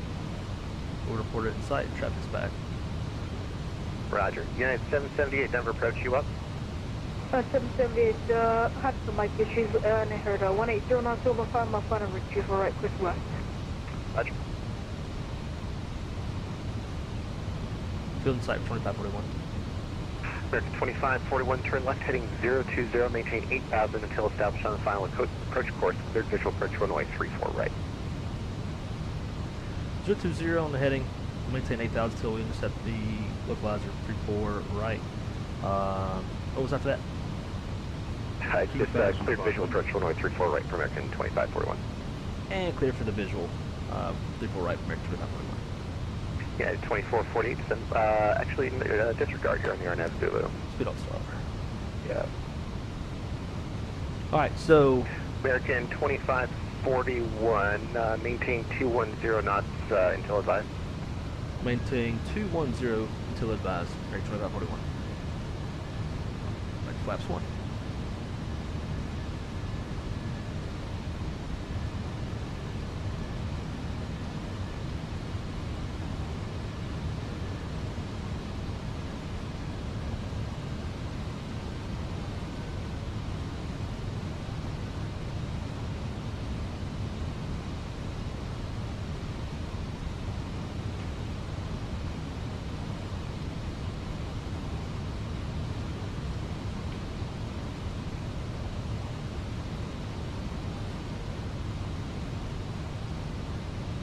American 2541, maintain 180 knots until a 5 mile final, runway 34 right, clear to land number 2.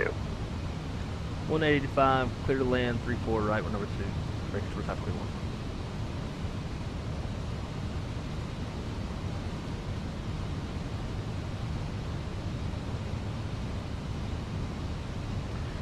So At 2448, reduce even speed if 180 you get put on United 2448. a visual approach, at least at my company, it must be backed up with an instrument approach, so RNAVs, ILS, etc.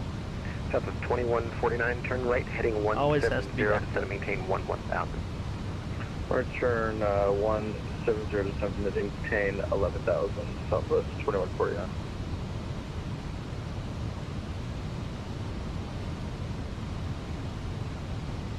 So we got to maintain 180 knots until 5 miles. A little tight, but 2448 at High Mom, clear to RNAV, Zulu, runway 34 right approach. Hi, Mom, cleared RNAV Zulu, 24 right, United 2448. Sorry for the late call. Very good. And that last call for us, for the speed was 180 or 210? 180 for your 2448. Alright, cool, got it. United 2448. 2,000. United 2448, maintain 180 knots until 5 mile final, runway 34 right, clear to land number 3. Alright, 180 knots to 5 mile final, clear to land number 3, United 2448. alright, so 8 miles from the antenna, which is at the other end of the runway. We've got 5 miles around the threshold. We're about to cross 5 miles now.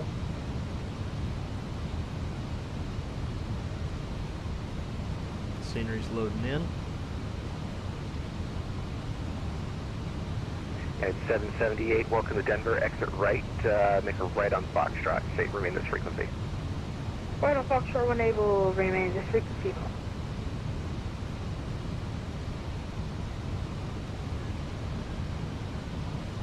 Alright, let's go. Manage speed. Gear down. Arm spoilers. Flaps 3. Southwest 2149, turn right heading 175, maintain 9,000. Right turn heading 175, maintain 9,000, Southwest 2149.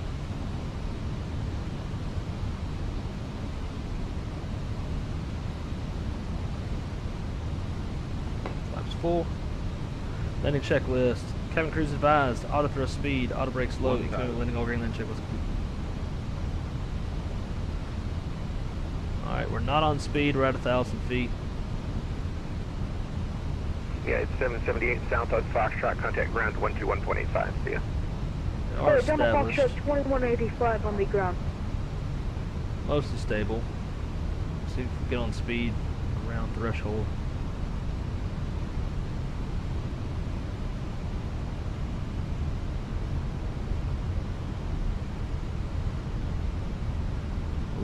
Left crosswind, keep switch to a tailwind.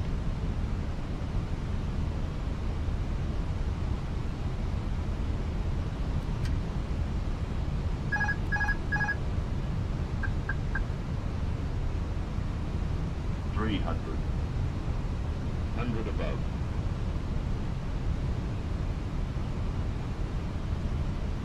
Minimum 200. 100. Light slow. 40, 30, 20. Retard. Ugh.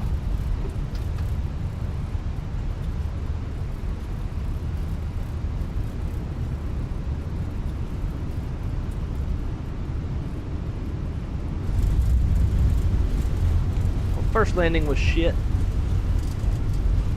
American 2541, welcome to Denver, exit right, the next high speed, make a right on Foxtrot, maintenance frequency. Right, Fox, remain with you. American 2541.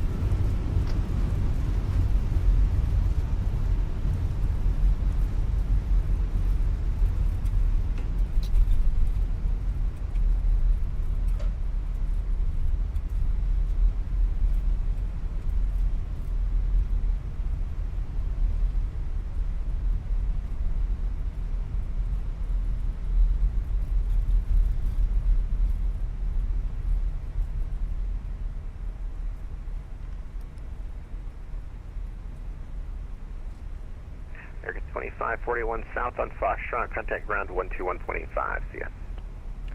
Southern Foxtrot and over to ground on 2185. American 2541. Alright, let's clean it up.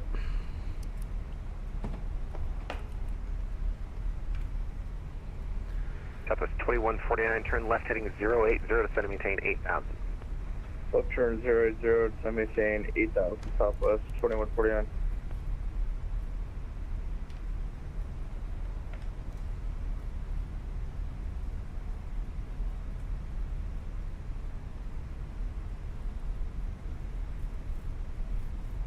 American 2541, Denver ground. Hey Graham, just got with you. American 2541 will be taxiing to gate Charlie 32. American 2541, welcome to Denver. You can taxi to parking via Foxtrot Charlie Sierra. We'll see ya. Foxtrot Charlie Sierra, and we'll see ya. American 2541.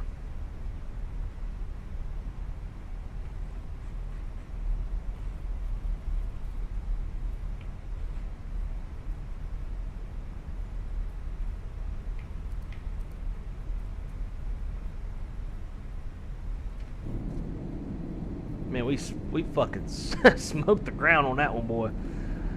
Definitely seems like this thing needs quite a bit more back pressure than what I was getting on the 320.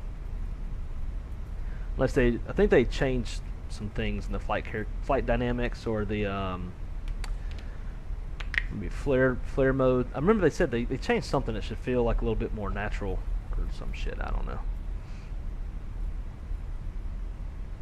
That is a known issue with the scenery. It freezes about 5 to 3 mile final. I wonder if Maybe that's something the controller should be asking. Like, hey, do you which scenery do you have? And then like accounting for that that freeze. All right, sounds good, JJ. I'm gonna look at it now. Ooh.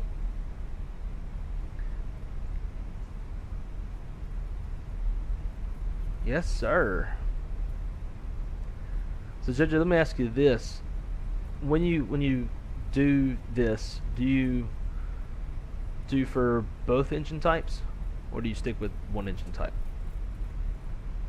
That's muy sexito, mi amigo. Oh,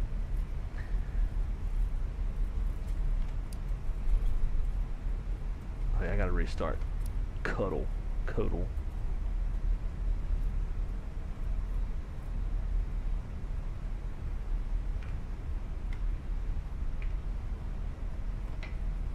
We got an 748 cleared runway 34 right on Foxtrot parking Bravo 23.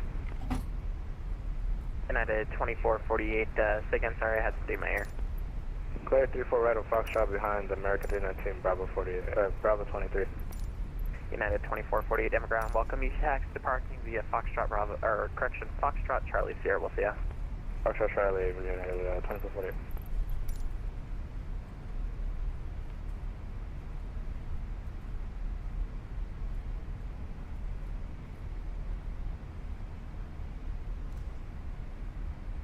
Denver ground, United 1649 Bravo 50, ready to taxi. United 1649, runway 25, taxi via Alpha November Golf. Alpha November Golf 1649 and over to 25 today.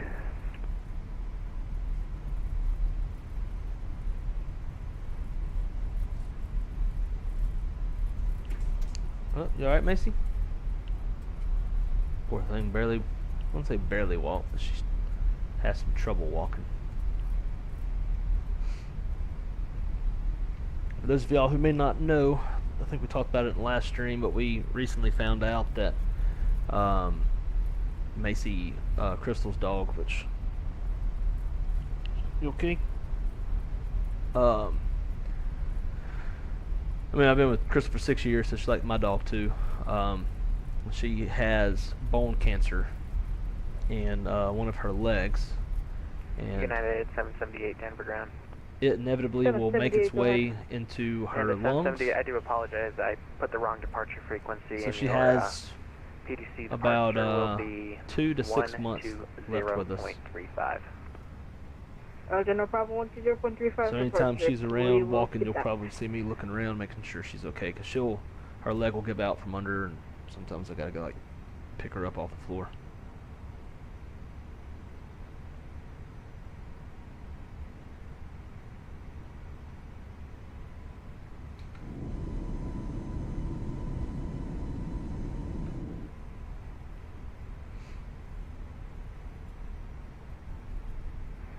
And United 2448, Denver ground.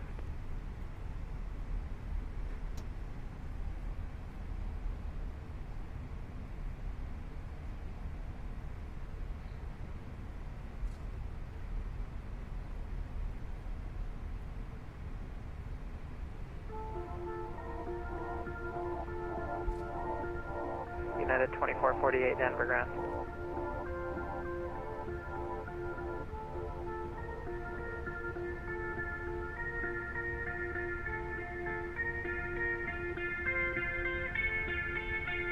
United 2448, Denver ground. United 2448. Yep, 2448. Looks like you entered that Bravo November. I need you to make that side step to Charlie Sierra, please. Alright, guys, just right ahead. Negative, the line to your left.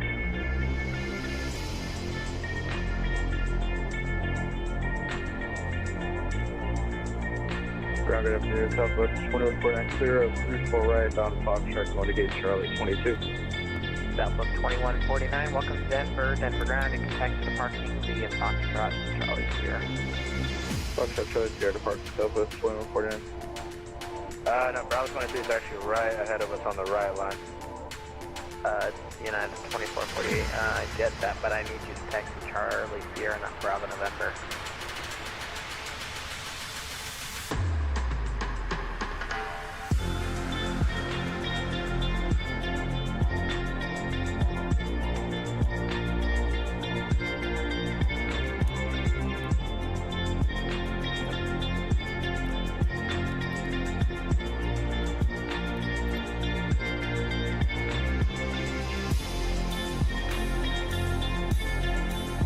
All right, we made it.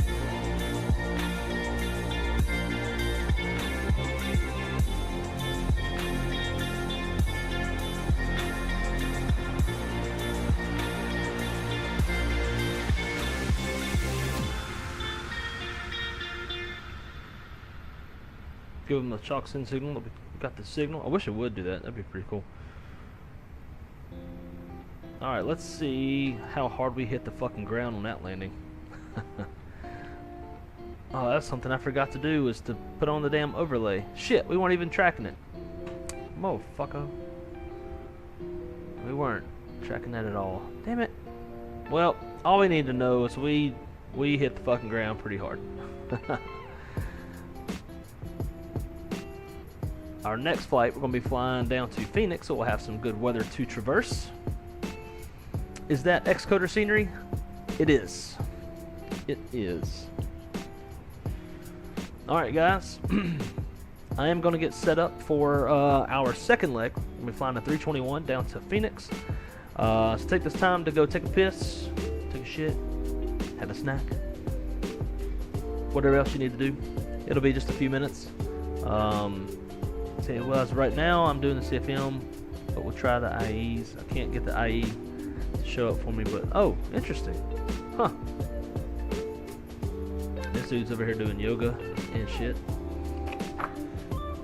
Alright, shutdown checklist slides are disarmed, engines off, seatbelt signs off, exterior lights are set, ice protection's off, fuel pumps off, yellow electric pump is now off, chalk signal received, park and brake is on. Parking checklist complete. United 1649, contact departure now, 120.35. Hang on a minute. Flying, have a safe flight. Oh, that's the, never mind. Over to It's not seated 2035, passengers, just regular United passengers. 1649. Thanks for the ATC. We'll see you next time, man. Yeah.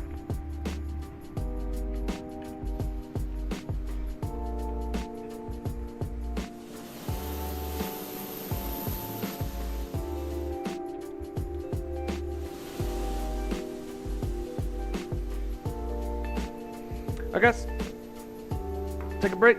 I'll be right back.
Alright, alright, alright. Welcome back, ladies and gentlemen. It's time for leg number 2, and these people to have no legs. They get no legs in this life.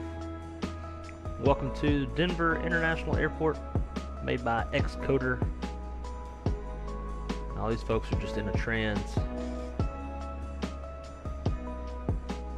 just captivated by the beauty of this airport, I guess.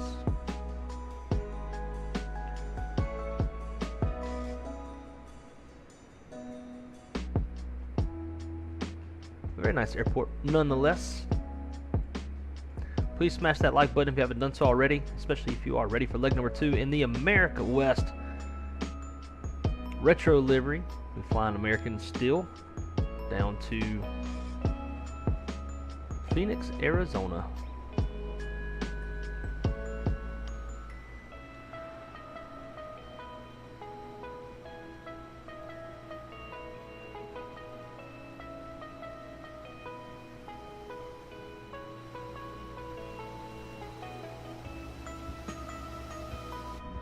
Got the caterers coming over here to cater up the airplane.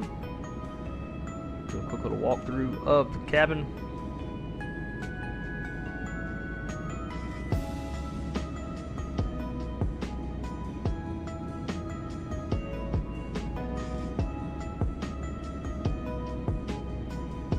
And I tell you what, Phoenix just,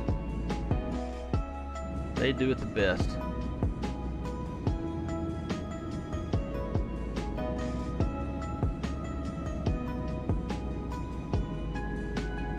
Can't even go in here and take a shit though. That's the only thing. Come on, man. If you're gonna model everything, let's just, you know, if we can open doors to the cockpit, let's open doors to the lab. You know, it's not study level if you can't open doors to the lab. Drop a deuce. I want to check on this big boy over here. Hey man, you good? You sweating? You hungry? Yeah, I'm hungry too. Don't feel bad, man. Don't feel bad.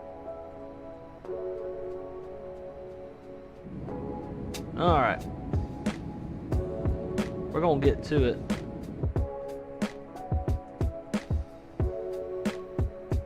Look at this bird.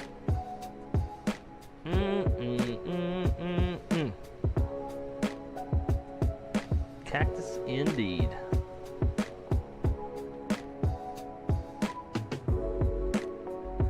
So again, guys, for any of those of you who are just now joining us, this is my very first time ever flying the expansion package. We just flew the 319 into Denver from Jackson Hole, and now we're going to take this beautiful 321.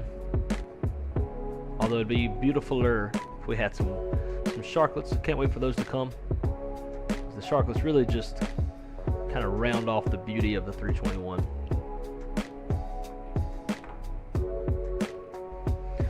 Great to see all of y'all back here. Did you enjoy your break? Did y'all drop a deuce, take a pee, get a drink, eat a snack, ate a meat stick?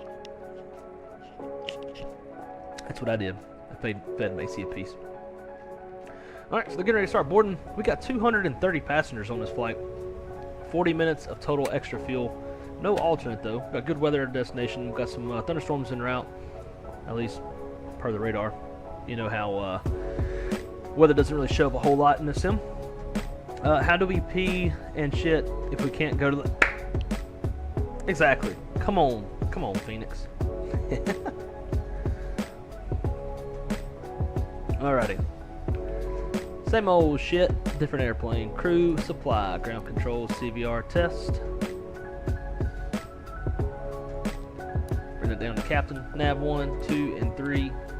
Over to status, 1, 2, 3. Nav's already on. No smoking, on emergency lights.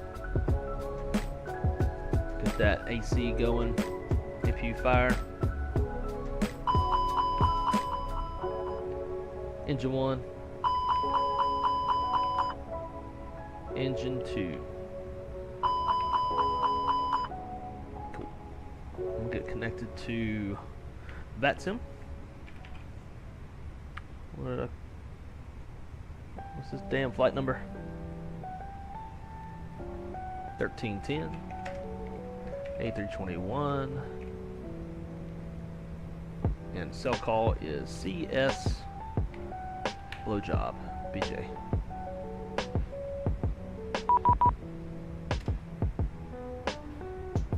Hell yeah, I got us a PDC, that's what I'm talking about. Alright, so everyhead's done. Flight director's constraints, VORs. Same on this side.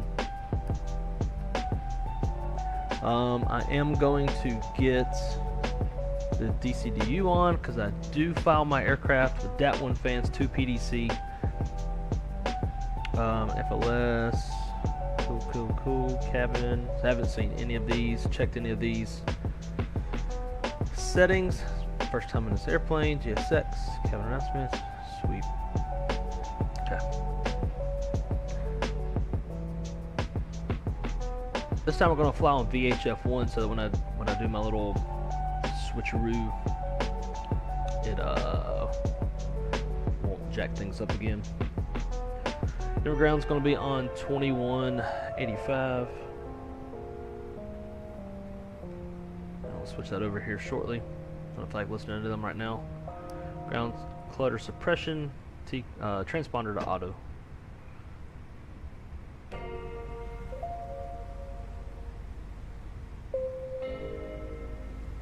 They should start boarding here shortly.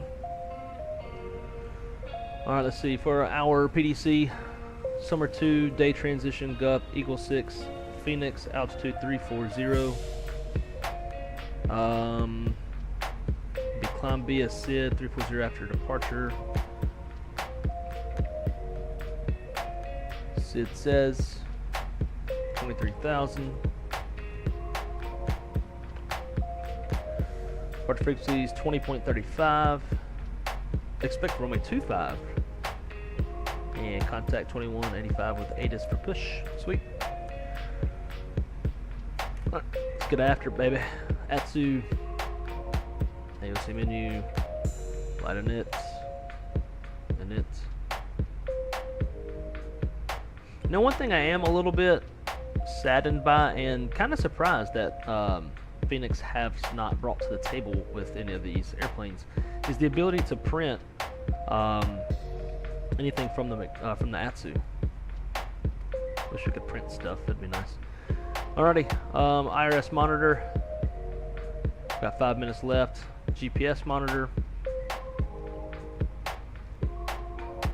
Let's see here. PDF.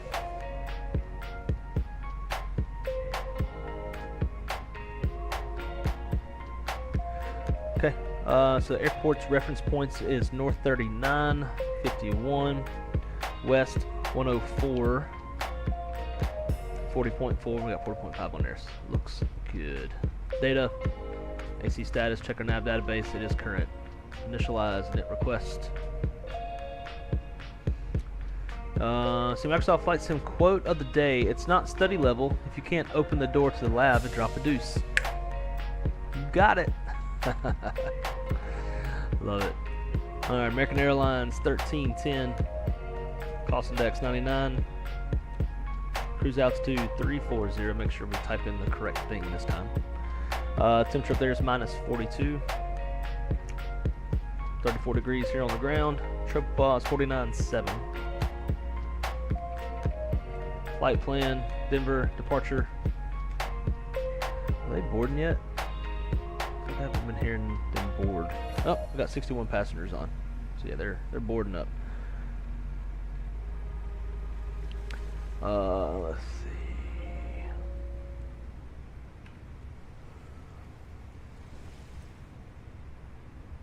Alright, so we're departing off runway 25.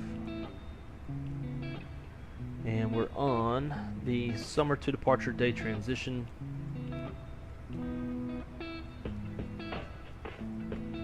Insert that. Phoenix, Bravo, planning to land ILS runway 8 on the Eagle 6 GUP transition.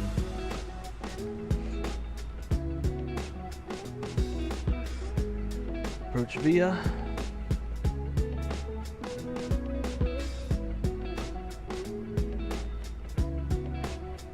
Alice, I like. We're gonna do I like. Insert for discons.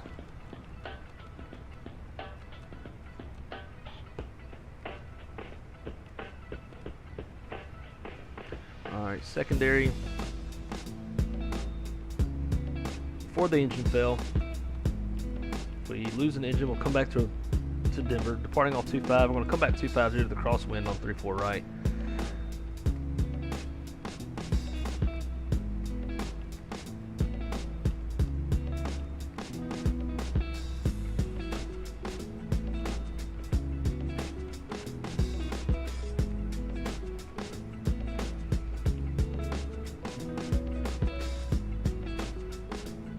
Sid.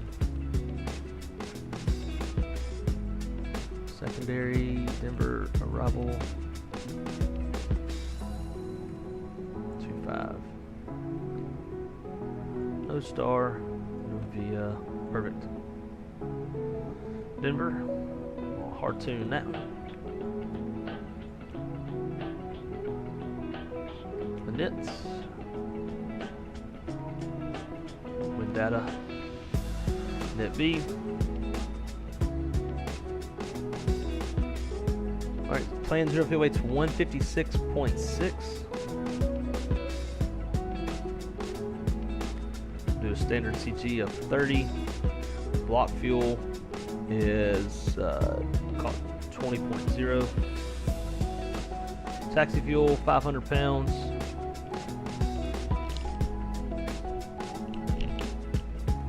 Route reserve is 0. Alternate is nothing, and then 45-minute reserve.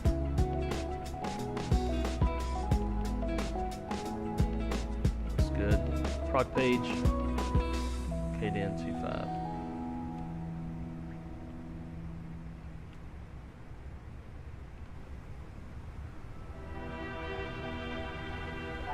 Got 133 out of 230 passengers.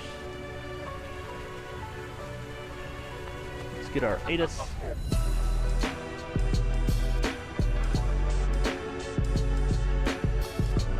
Info Zulu 825. Let's read back, assign heading, first waypoint with takeoff clearance.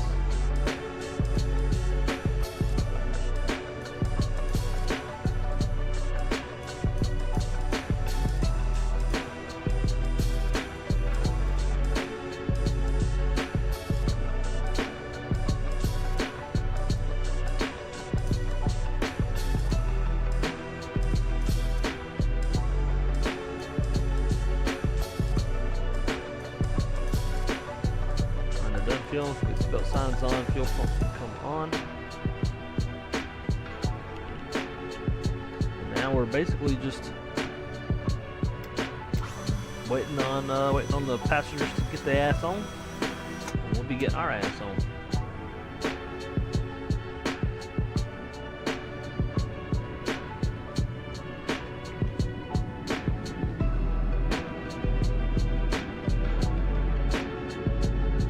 The hell is the door closed? Actually, I think I know one.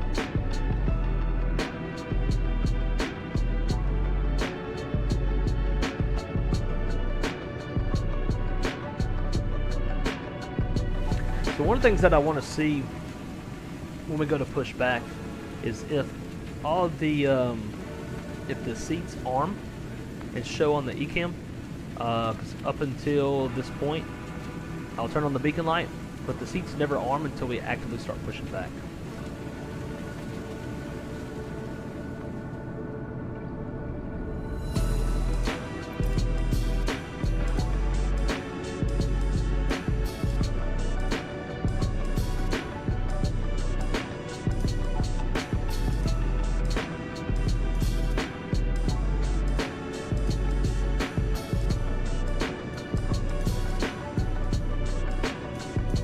That shit just end? I think it did.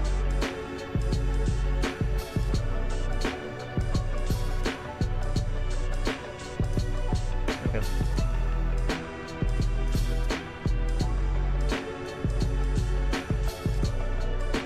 Sweet.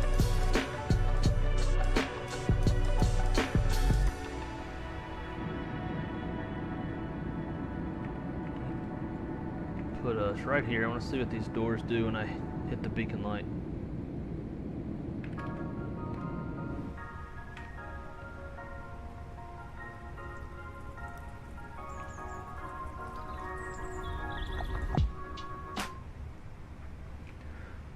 check our instruments real quick.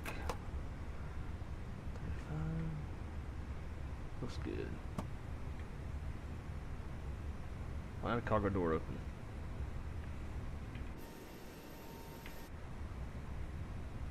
There it goes. Let's get rid of these messages. Go see menu, receive messages. All these load sheets.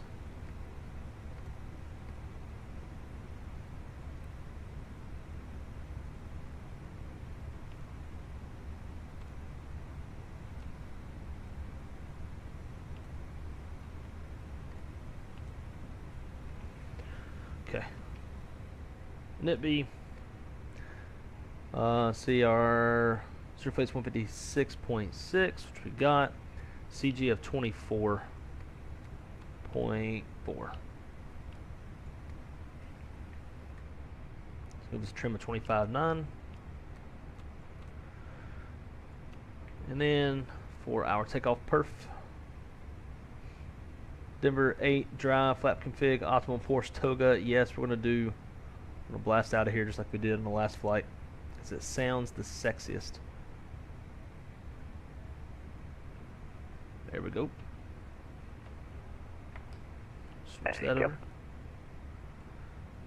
And United 1260, you can give departure a call 120.35. Thanks for flying. Have a safe flight to Albuquerque. Alright, let's turn the beacon light on. See what happens. I want to see if this moves to, well, it's already in the arm position. Denver ground, good afternoon. United 2064, gate Bravo 17 with Zulu, push start. United 2064, thanks for Zulu. Push start approved. Push straight back step. That first line, call for taxi. Straight back, first line, call for taxi, United 2064. Okay.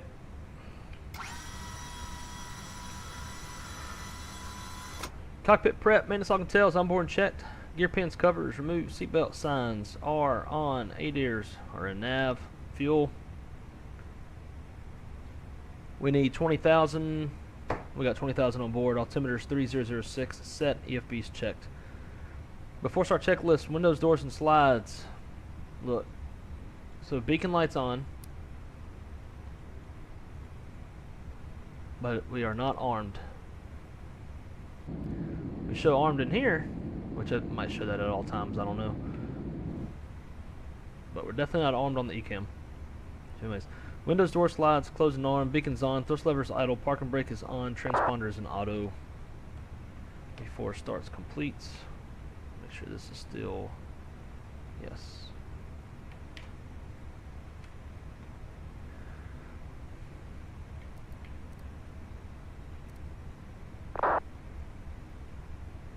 United correction, United 1630, contact departure 120.35. We'll see you. Thanks for flying. Departure United 1630.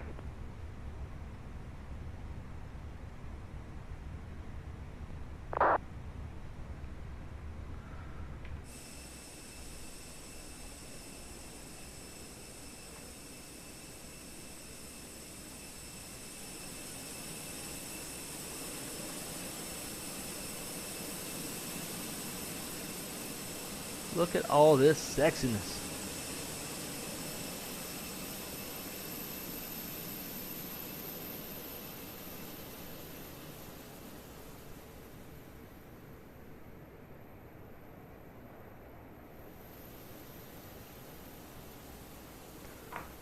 I haven't heard them say release parking brake. Parking brake's on.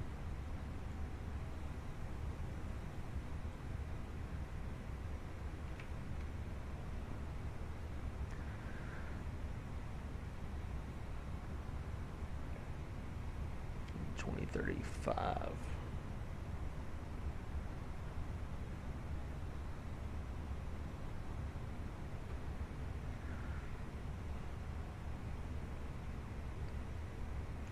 Denver ground, American 1310, gate Charlie 34, ready for pushback, engine start, information Zulu.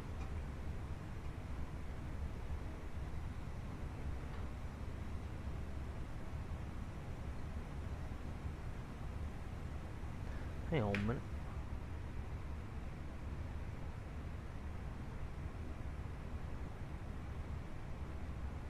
Why is transmit on COM 2?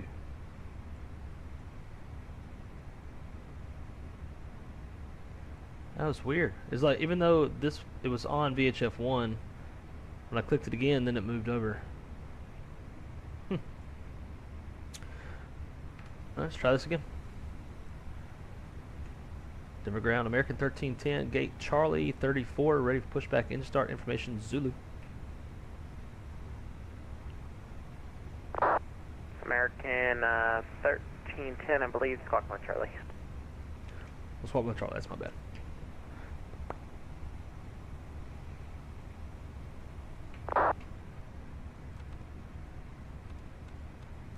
United 2064, ready for taxi.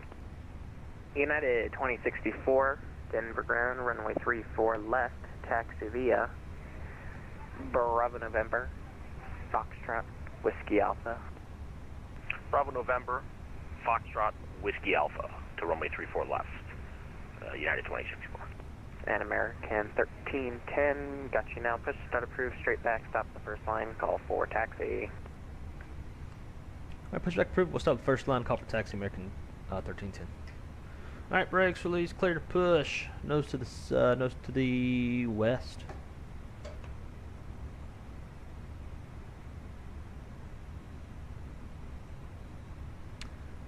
See, I haven't been hearing them say, release parking brake.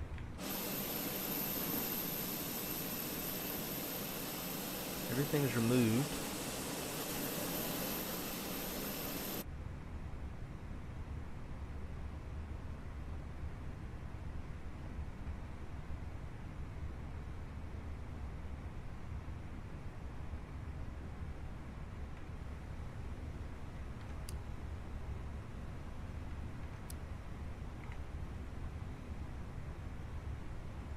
Oh hell. I think that took a shit.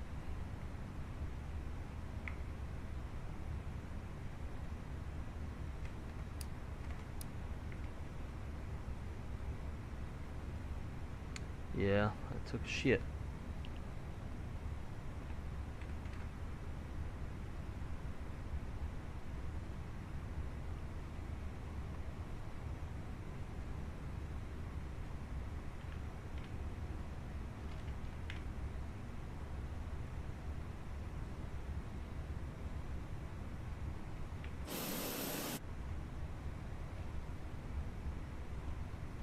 Stalled.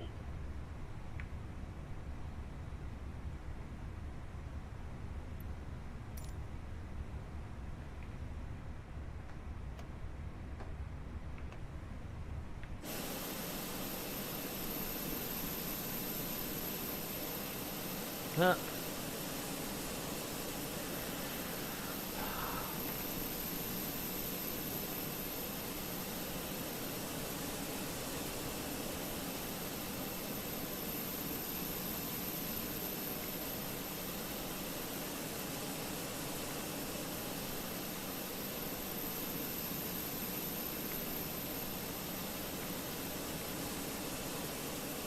I think it's just gonna be stuck with that.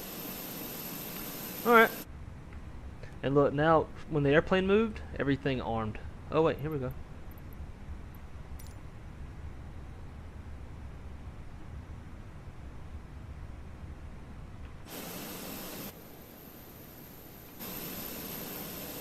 Alright, we're getting somewhere. When I changed the audio source, that kind of jacked everything up. So that was on me. It's not really GSX. Apparently GSX has keys to the lab door. We need their ass to hand them over. What are we supposed to do if we got a dookie?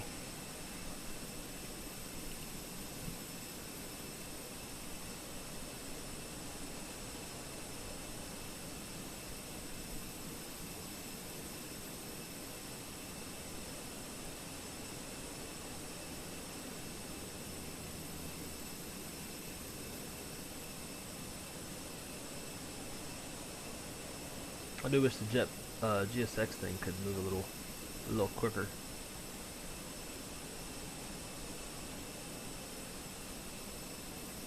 Leave her alone. United 2064, contact departure 120.35. Over to departure for United 2064, see you.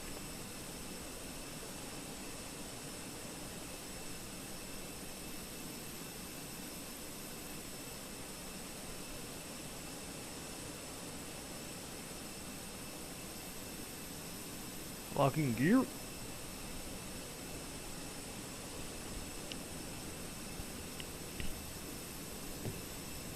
Alright, we want nose to the west.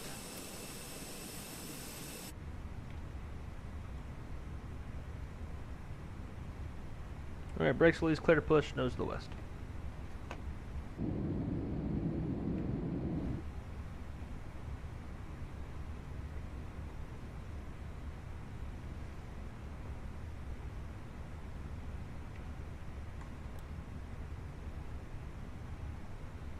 This is the other thing that Fenix I think could do better at. They don't really simulate bleed air. Like in the real airplane, when I would switch this from normal to ignition start, you'd see the PSI have to slowly build, and you need more than 25 PSI to start an engine. You'd want to, like, you would see it in the real airplane build up to beyond 25, 28. There it goes. It's building up some more. Interesting. Alright, start 1, valve comes open.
Look at all this airplane.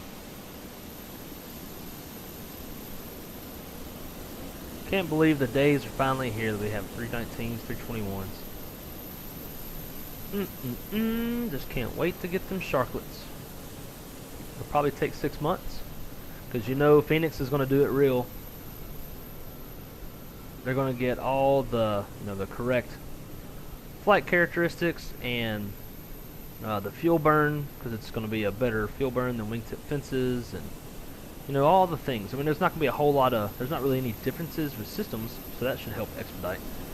But the characteristics and the fuel burn and all that kind of stuff, they're gonna get that in there.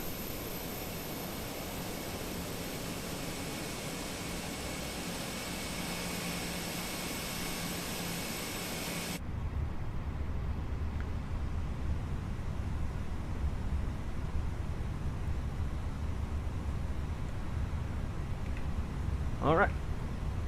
Flashlight, let them know we got it. Add start flow.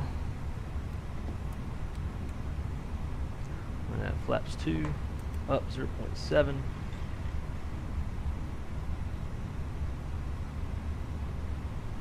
Battery out there, I think. Nope, 6, there we go, 7. TA. And then yellow electric pump, leaving the APU on.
American 1310. So ready taxi runway 25. American 1310, runway 25, taxi to be a Bravo November Golf. Bravo November Golf, American 1310.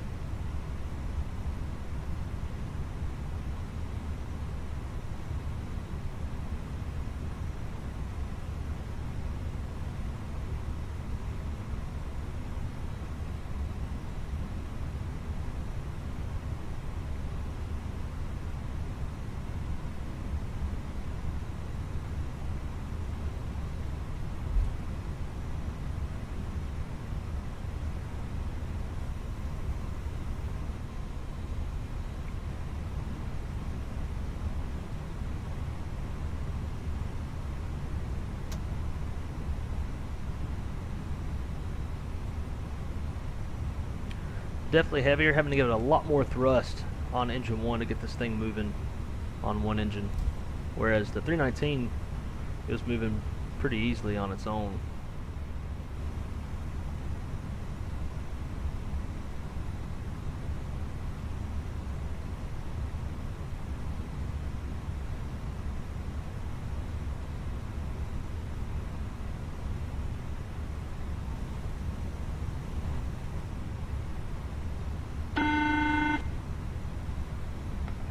Hello.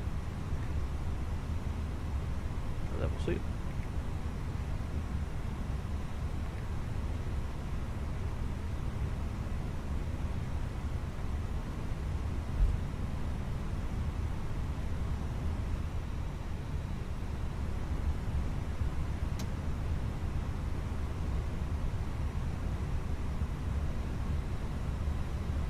What is the next plane we are waiting on? From Fenix, we don't really know. We're just waiting for Sharklets.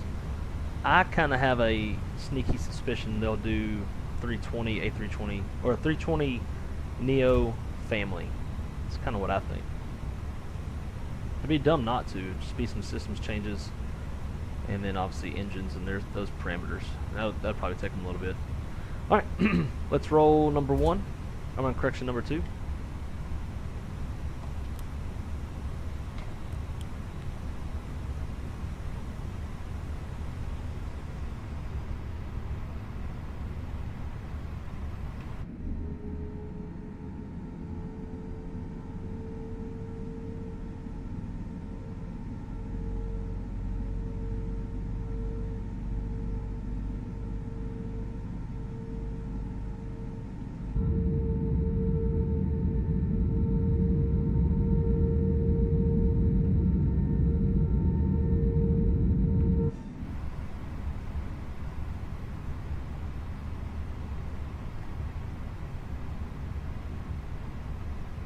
Imagine a 318. Oh, I know, right? As soon as you release the brakes, 319 is gone. Yeah. Yeah, taxing that thing to 26 right in Vegas with that slight downslope. Yeah, it's it'll get away from you.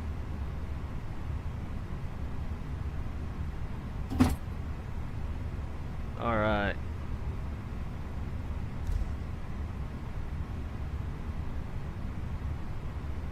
When that gray box goes out into is when you know you got a good start. So, good start.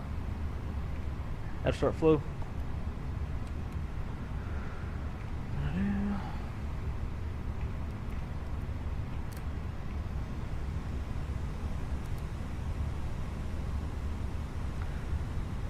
Alright, mini brief. Gross weight's 176.4, flaps config 2, fuel's 19.7, V1 is 163, V2 is 169. Sit up to 23,000 feet. We're departing off runway 25, and we're on the SMR 2 departure. First fix is Breckham. Flight controls check. Why does it always go to engine?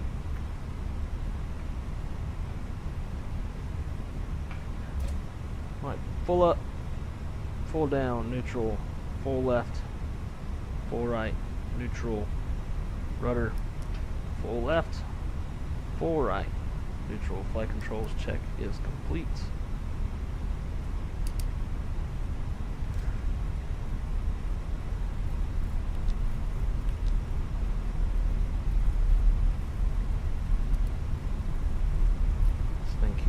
pull to the left on me.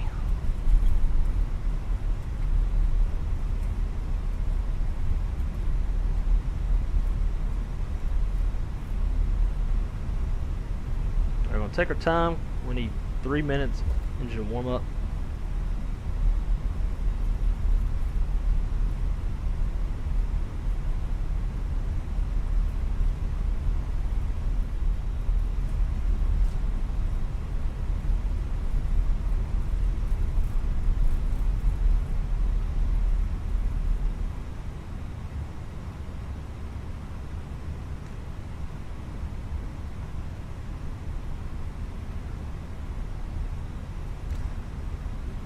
Brickle.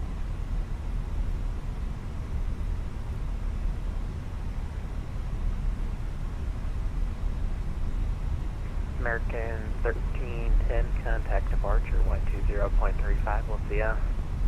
Over to departure on 2035. We'll see you. Appreciate the ATC today. American 1310. Still 20. Delta 2828, number approach radar contact 55 miles southwest of the Mile High VOR. Denver altimeter 3006. You can expect the ILS runway 34 right approach from Teller.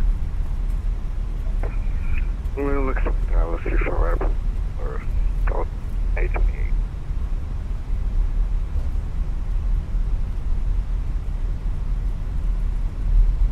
Someone claims they're done with the A320 series minus the Sharklets and extra tank for 321. Huh. I feel like they should do some Neos. Southwest 1220, reduce speed 180. I wouldn't mind Neos, even though we got fly-by-wire and Speed any of builds. 180, Southwest 1220. Fenix Neo will be far superior to any other. There's our 3 minutes. Denver departure, American 1310, hold short runway 25, brief takeoff. Next 1310, Denver departure, good evening. RNAV to Breckup, runway 25, clear for takeoff. On that Breckham, clear for takeoff from a 25, American 1310.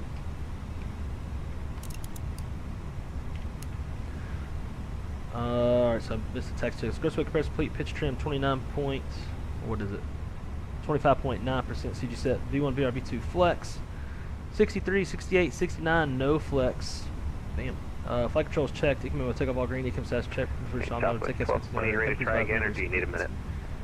No checklist. Take off runway 25. No, I'm ready to try again. Confirmed inside Southwest outside 1220. fuel. We got that. Roger, Southwest Engine mode selector. 1220 of turn left heading 080. Get our bleeds off once we stop. Left 080, Southwest 1220.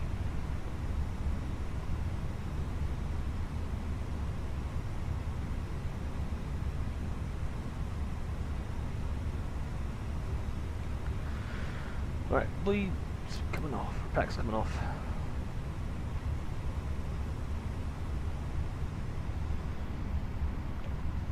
Let's rock and roll. Man, Toga, SRS, runway, auto thrust blue. Southwest 1220, the field is at your 10 o'clock and 16 miles. Report the field in sight. Field inside, Southwest 1220. I'll have a turn for you here in a minute. 8 knots, thrust set.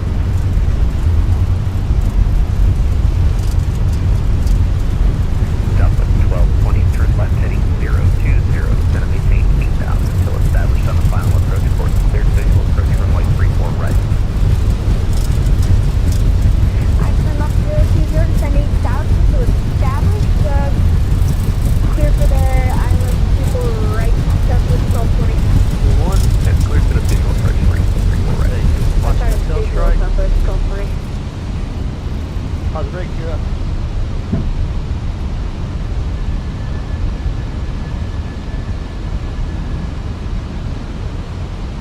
Nav.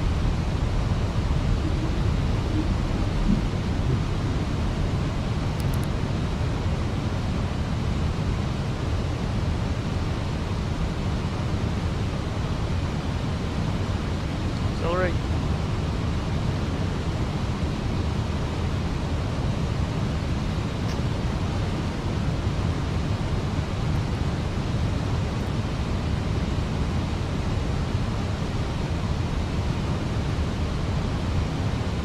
American 1310, Denver departure radar contact Delta. 7,000 climbing on the summer 2. Okay, 1310, roger, climb by 6. I'll do Pacific 32.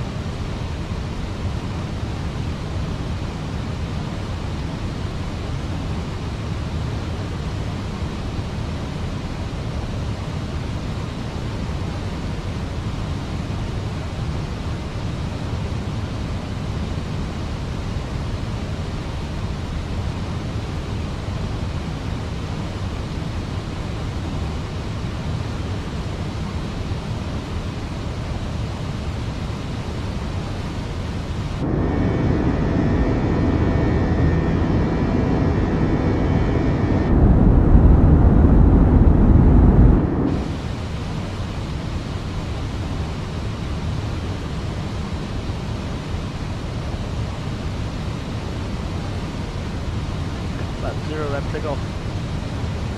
Landing gears up, flaps retracted, APUs off after takeoff. Delta 2828 at Tiller, cleared ILS runway 34 right approach. At Tiller, cleared ILS right approach.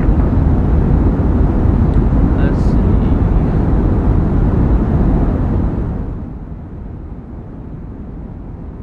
Not sure why I was so damn loud. Can you imagine Fenix A330-900 and A350-900-1000? Bro. Yeah, that would be fucking crazy. I don't know if it'd be better, especially from a 350, but can you imagine a Fenix 757? That, it was just I don't think anybody can beat Fenix unless they do the same things that Fenix does, which is 3D scanning cockpits and the entire external portion of the airplane. So until you do that, plus all of the systems as in depth as they go, you're just not gonna beat them. There's some things that Fenix could do to I think add more immersion and polish things off. But as far as just Southwest 1220, runway high fidelity right, and clear to systems and all that kind of shit, not gonna beat them. 34 right, clear to land, Southwest 1220. I would just mail them my bank info just in case they need it. Keep it on file, right? American 1310, climb maintain flight level 230, clear direct solar. Climb maintain flight level 230, direct solar from American 1310. 230, direct solar. Damn, big shortcut. Big shortcut. Hell yeah, take that dog leg out.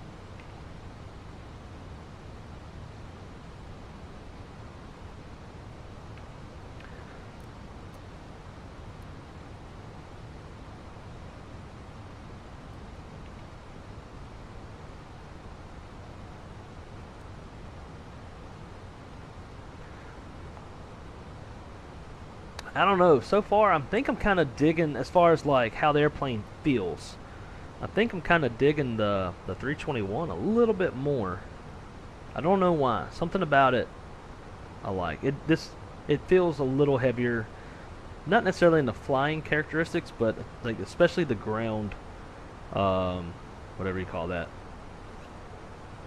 taxiing and stuff. I don't know. I love both. I'm gonna be flying this shit all night long.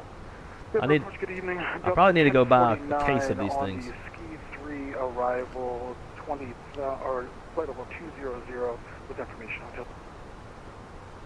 Delta 1049, Denver approach head. Is that the same Southwest as before? I'm not sure. Nate, my man, what's up, dude? Delta 2828, looks like you're off of the arrival. Turn right You're, heading 020 to rejoin. You're in Prescott? That's dope. I saw your Instagram. 020. That rejoin the arrival. I'm like new home, and I could tell you were out west. 2020. It looks like you Southwest. meant Be Free, Be Happy. That's awesome, down dude. to Boeing. I would not mind spending a little time out there. Because they did not delete any. Quite a lot of scenery to look at. So I'm not sure what's going on there. Yeah, if you didn't put in Teller as a VIA, then it would have skipped those. Oh. I'll do it. It's all right. You're good now. Delta 1049 Denver departure or Denver approach radar contact 42 miles southwest of the Mile High VOR Denver Don't altimeter think that's in the correct 3006. position. You can expect the ILS runway 34 right from Teller. Expect 34 right from Teller for Delta 1049. Frontier flight 1149 approaching 34 left. Frontier. Hillbilly. 1149 Denver departure. What up, man? Good evening. RNAV to Nakata, How's it runway going? 34 left, clear for takeoff. Yes, sir. Just moved into First Embry-Riddle. left, Dude, that's takeoff, awesome, man. Frontier flight That 1149. is awesome. Southwest 1220, welcome to Denver, exit right. You're gonna do Naval, right a on Foxtrot, great contact job ground out there. 25. I already know it. Alright, right on Foxtrot, contact ground. Should have went to Southwest Riddle and 1220 Daytona after so that. you could deal with all the thunderstorms and the fog in the wintertime. Denver, Challenger. Richard, November. how's it going, my friend? Great to see you, dude. Hope all is well. 47 Juliet, Denver, All is departure. Good evening. phenomenal. Special flying these brand new Good evening, airplanes. 47 Juliet sitting Ooh, we're down not making here this at, climb or gradient. up here at Northern Colorado Regional.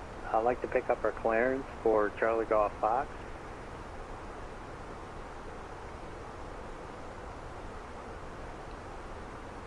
Denver, Yeah. hello, United 27. Supposed to be above 17,000. We're not gonna like that. 47 Juliet, clearance on request, stand by. 47 Juliet. And by FYI, the ADIS is not working for FNL.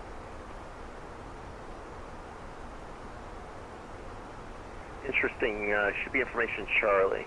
Ah, okay. 47 Juliet. Now I know who you are. Correct. We I was picked that up I was via reading the name and I was the, like, I Foreflight. swear I've heard that name before. And then Yeah, 2076, Now I know. runway 34 left, line up and wait. Line up and wait, 34 left, United this 27. ATC is amazing with its patience. I agree. I agree a lot. He's good too. Delta 2828, runway 34 right, clear land. Did a good job sliding me in behind that other dude that was in 34 front right, of me clear land. earlier. Delta 2828. Delta 1049 at Teller, cleared ILS, runway 34 right approach. Teller clear at 34 right approach for Delta 128. Record 1310, departing my airspace to the south, Denver center offline, radar service terminate, for exchange approved, have a good flight. Alright, we're going over to Unicom. Appreciate the help today and have a good one. Record 1310. Frontier 1149, Denver departure rate. Alright, with that, I'm going to go let the dogs out real quick. Because, well, I think Crystal's home.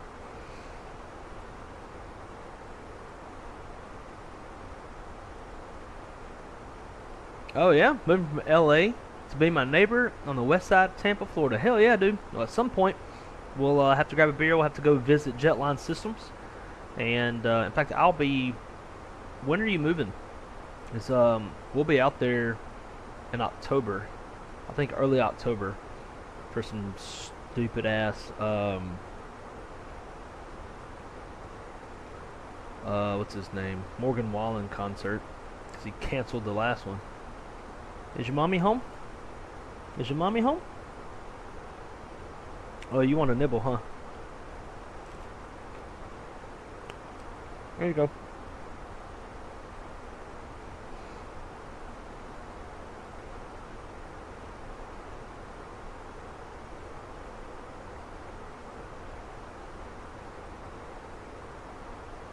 Nate, you've seen Aspen in real life?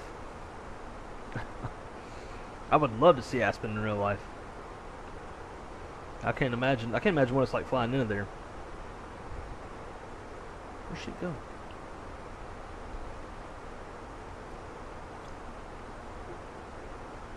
Hang on, guys, I'm gonna go say hello to the girlfriend real quick so I don't get into trouble.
Alright, sorry guys.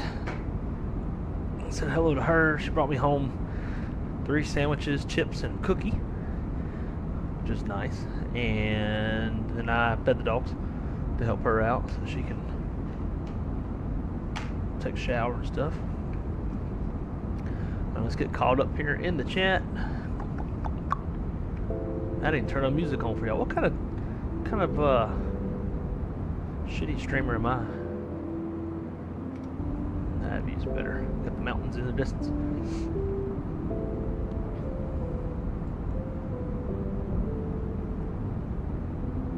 Ah, you're currently en route? Hell yeah. Are you driving? How you getting there? Oh, really? So Nate, did you fly into there? Sure they didn't drive away from Prescott. Is it Prescott or Prescott? Like, I know it's spelled Prescott, but I feel like I've been hearing people say Prescott. Also heard Fenix could be working on a 340. Yeah, I mean, if it's decent, if it's like Aerosoft quality, I might would. I mean, A340's tough. Kind of the same with 380 for me personally, because it's not operated in the United States and it's long haul, so it's kind of out of the market that I fly in. But that would be interesting if they were, though.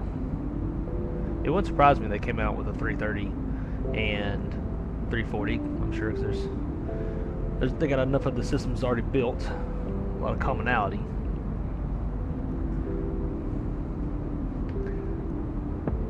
Richard, how long's that drive? My man, Hog, what's going on, dude? Bruh, I checked into my hotel and here you are again, getting ready to return to the States tomorrow. May actually get to do a little sim time tomorrow.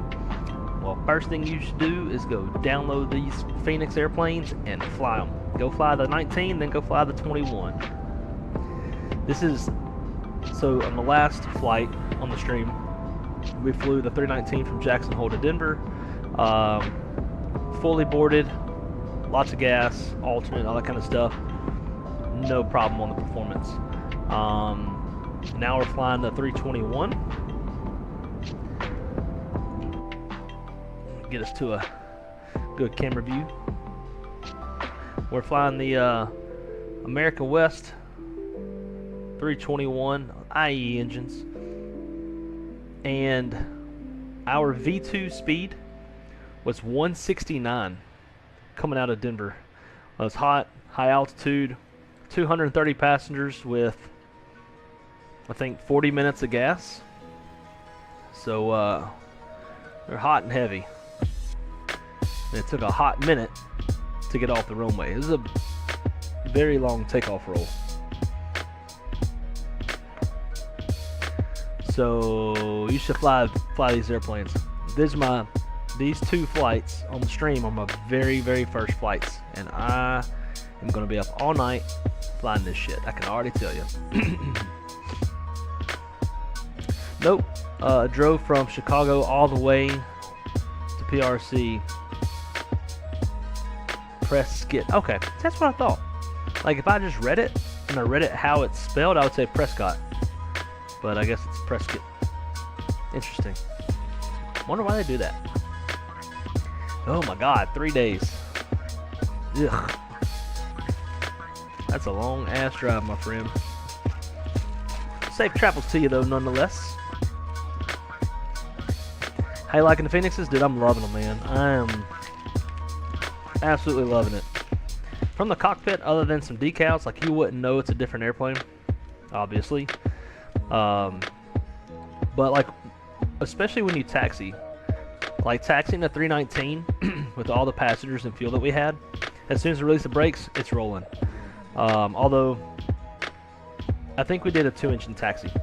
With this airplane, we did a single-engine taxi, and we're very heavy. But it took quite a bit of thrust to get this plane moving with the way that we're boarded.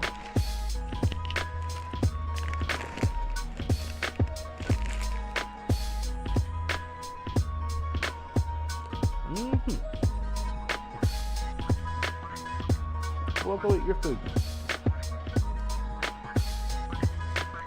Damn dog. Staring at me. Have this chicken salad sandwich from Panera. Pretty good.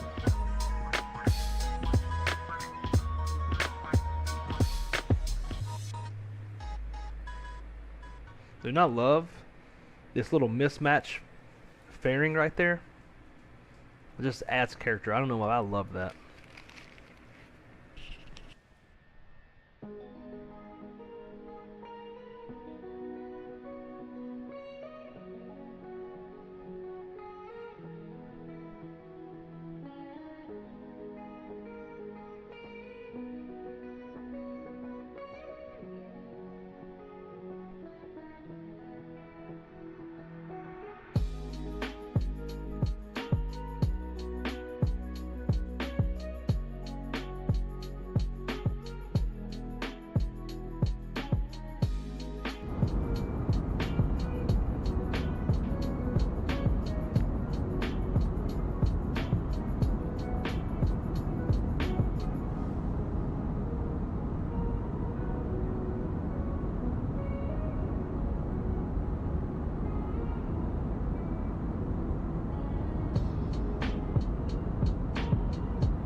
Alright, I don't want y'all to have to hear me smacking and eating and whatnot. Everyone seems they make go old airframes because that Dave guy is a huge aircraft buff, especially old school, which aligns what I heard a few months ago. They are doing a BAE ATP. Fenix will be doing a BAE? Fucking hope not.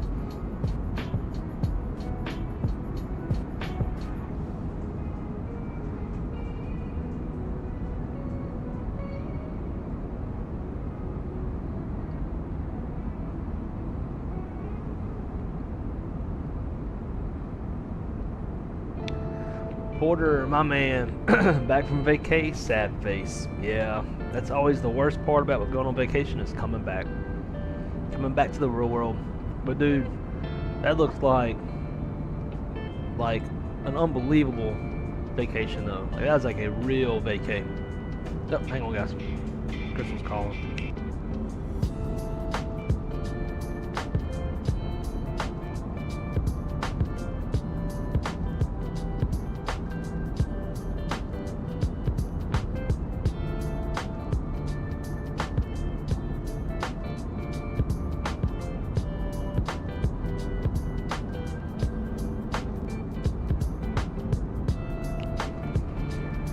Alright guys, I'll be right back. Crystal's got an emergency. She's trying to get in the shower, but stupid ass Soko, a little mutt dog, pissed in front of the bathroom. And so she's naked and can't go grab cleaning stuff to clean it up. So now I gotta go clean it up. So I'll be right back. Hold that thought.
Damn dogs are shitheads, I tell you.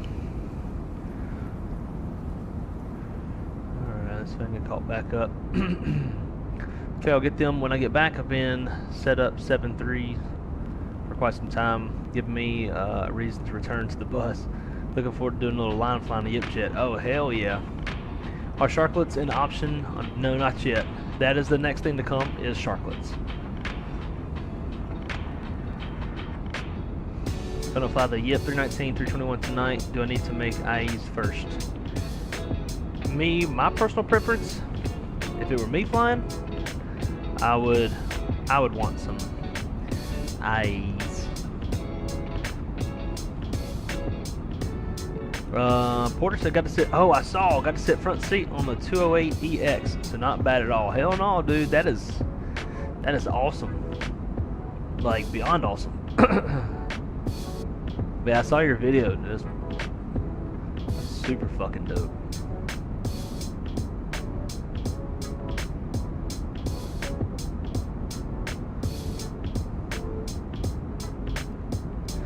Busy as fuck. I've made one flight in the sim in the past 3 months. Oh my god.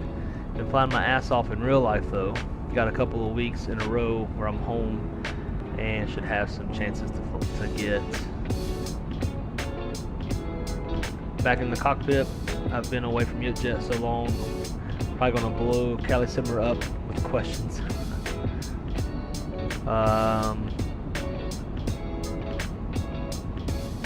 Back flying commercial all over the U.S. in and out of Germany, Spain, and France, and Montreal right now. Headed to Morocco in a couple months. Goodness. Supposed to start working on my PPL, but haven't had the time. Wow. All of their British folks like, oh, fuck those, man. I mean, they can do what they want to do, but shit, like they're not going to see near the sales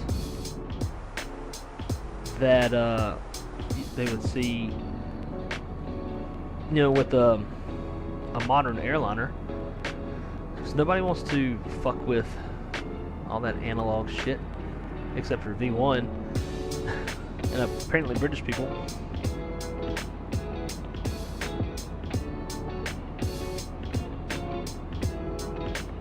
But maybe it'll be like, it's probably pretty quick and easy for them to make that airplane. It's not nearly as complex as an Airbus. Good start.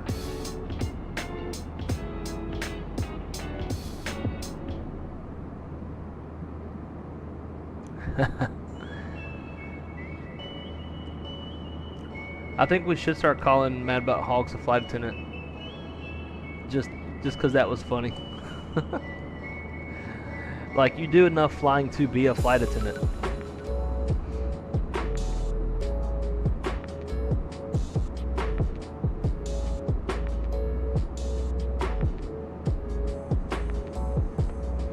Speaking of disease hogs, we found out a few days ago that, I mean, you might already know, but found a few days ago that Crystal's dog has bone cancer in one of her legs, and inevitably it's going to make its way into her lungs. She's been given 2 to 6 months time left with us, so pretty sad about that. We're going to the beach. We're going to Gulf Shores, Alabama, on the 30th, and she's coming with us, so we'll get to give her some good last times on the beach. But she's an older dog. She's 12. She's had a really good life. Lived the first 6 years of her life in Fairbanks, Alaska. Got to go do a lot of hiking with Crystal and play in the snow and stuff, and then came back to Florida and got to spend a lot of time at the beach. Just really good life for a dog. But nonetheless, we're pretty sad. Crystal works at an animal cancer care clinic, and so it was, you know, really tough for her to be the one to do the X-rays and then read the report and see that it was bone cancer. Called me bawling, made me cry. I don't like to cry. I'm a man. I don't cry.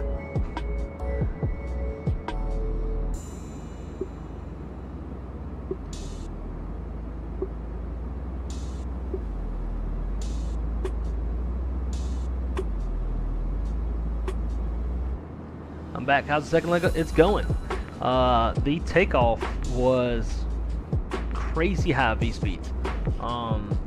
We're fully boarded, 230 passengers, 40 minutes of gas, high altitude, high temperature airport coming out of Denver. Our V2 speed was 169. Super long takeoff roll, and it was dope.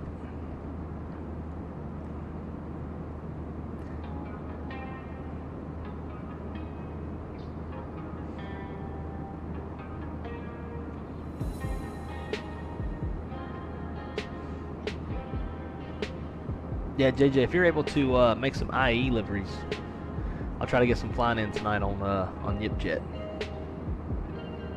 Actually, I'll for sure get some flying in. I won't do any V-Spirit stuff because I still haven't done my 100th flight. Even though that's like supposed to have been done last year or last week. So I'm gonna save that for hopefully some streaming tomorrow. I gotta take Crystal's dog in tomorrow to get an injection. They're gonna do some inject some stuff to try to help her with her leg, make her a little more comfortable. I'm changing my name to Mad About Flight Attendants. Oh, that's a good one. Yeah, I'm sorry. Yeah, I appreciate that, man. It's, you know, it's part of having dogs, right? Won't be the last. It sure ain't the first. Fenix is a British company, I think. Yeah, I think they are. At least made up of a lot of British folks.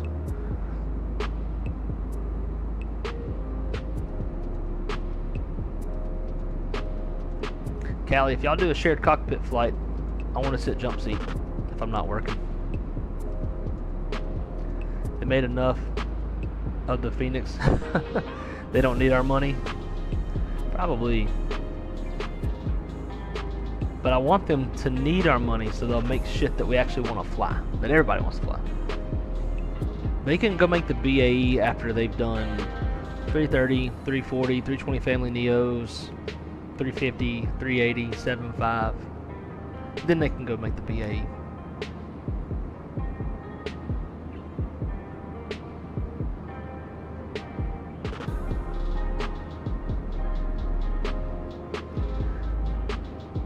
Look how serious they were about getting this package in your pro. Oh, dude, I know. That's why I love Fenix. That's why, like, when they're quiet for a long time, like, obviously it's nice to get updates, but it doesn't bother me because I know they're, like, when they do get close, like, things happen fast, and I love that. And I love they don't do, like, the early release shit to streamers, because then it's like, you're fatigued of it by the time you actually get it in your hangar.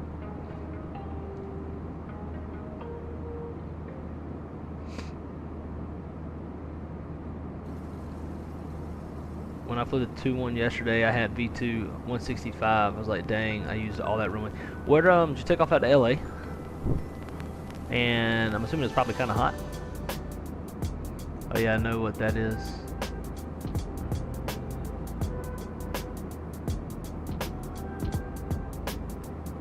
Been here for 13 years. It's challenging every day, and I'm so blessed to land this job. Hell yeah. It's nice when somebody actually, you know, loves their job. And it's not just a job. Breaks my heart every time I hear it. My mom and sister. Hell, my mom had sister boxers. Okay, got it. One got cancer, probably heart cancer. Knowing boxers, I had a boxer too, and they're very, very prone to heart cancer, which mine got. I had to put him down back when I was like 7th grade. They went to do surgery to remove the growth and found out she couldn't have it because of heart issues. Yeah, it fucking sucks, man.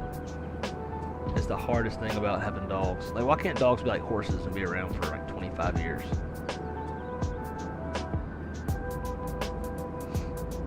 Absolutely. You know you have a permanent reservation in the jump seat. Has your name embroidered on it. Hell yeah. That's what I'm talking about. If you have a medical background in interventional labs, apply. We're going to be hiring a few clinical specialists soon. 6 months after she died, her sister got cancer and died. Oh, golly. That's terrible. And I bet you there's an element in there, since she died so fast, of not just cancer, but also probably depression. Because you know they say like once one goes, the other ones like will go quick too, you know, out of like sadness. We had 2 Chihuahuas, and that was not true. One died. The other one, who had seizures his entire life. The one died at like 14. The other one didn't die until like 16 or 17 years old. Even though he was like had way more health problems. His the last will not go for nothing. Delia, what's up, my friend? Here waiting for JetBlue. Bet you are. I wonder if we're going to return to service at Ponce. I can't remember if we're going to or not. I think we are. I think we're going to come back to Ponce as like a seasonal kind of thing. So you might be seeing some NK in the future. Took off out of LAX, and then I also took off out of Fenix. Flaps 2 had high V speeds. Interesting. Were you toga or were you flexing? Rock said, any noticeable changes in flight dynamics between the 3 Fenix products other than V speeds? Yeah, a little bit. Like the 319 definitely seems a bit more agile.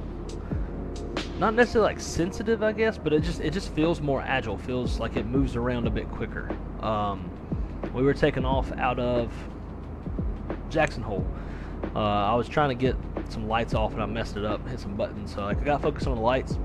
I looked back down at the PFD, and I was like 25 degrees pitch attitude, and hadn't really even been making like any excessive back pressure on the stick.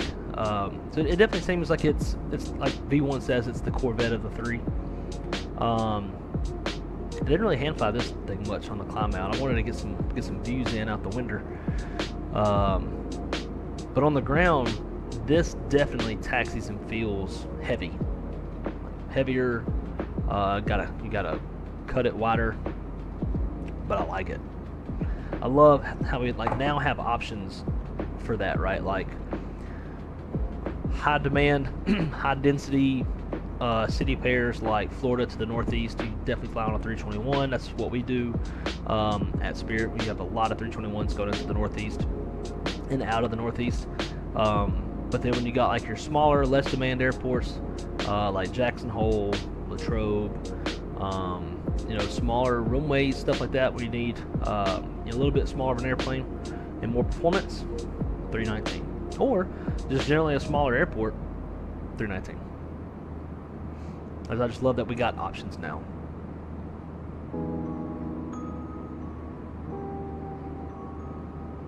%, Cali, wrong side, permanent jump seater. You got it. I'll be the check airman. Yeah, high V speeds due to heat. Yeah, 100%. So it was like, what, 37 degrees? Plus, obviously, Denver's almost 6,000 feet. MSL, so high altitude. Everything about Denver is just going to be less performance. Plus, we're full boat. So yeah, and I expected high V speed. It wasn't surprising. I just kind of like to see it. Like it's cool. It's different.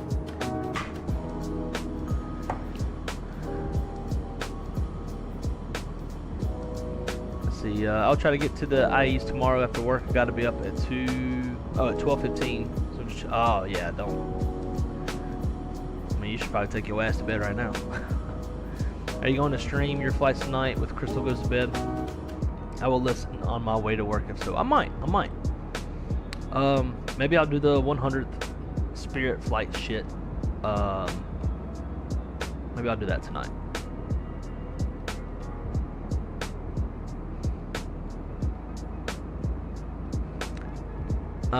That's so, Callie, that's because it's kind of surprising to see that high of a V speed out of LAX if you're not in toga. Like if you're in toga, then and you're still getting that speed, makes sense.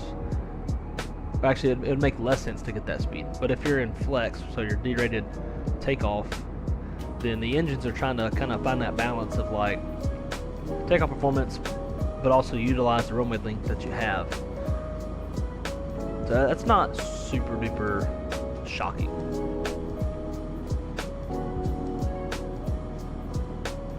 If you'd been Toga, you probably would have had, you know, 10 knots less.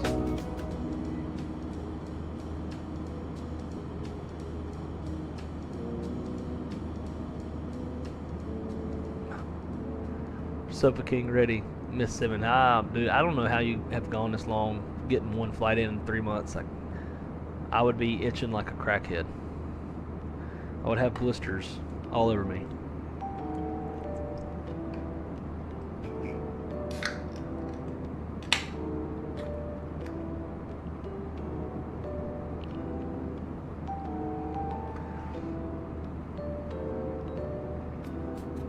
No, Callie, it should take it longer to climb.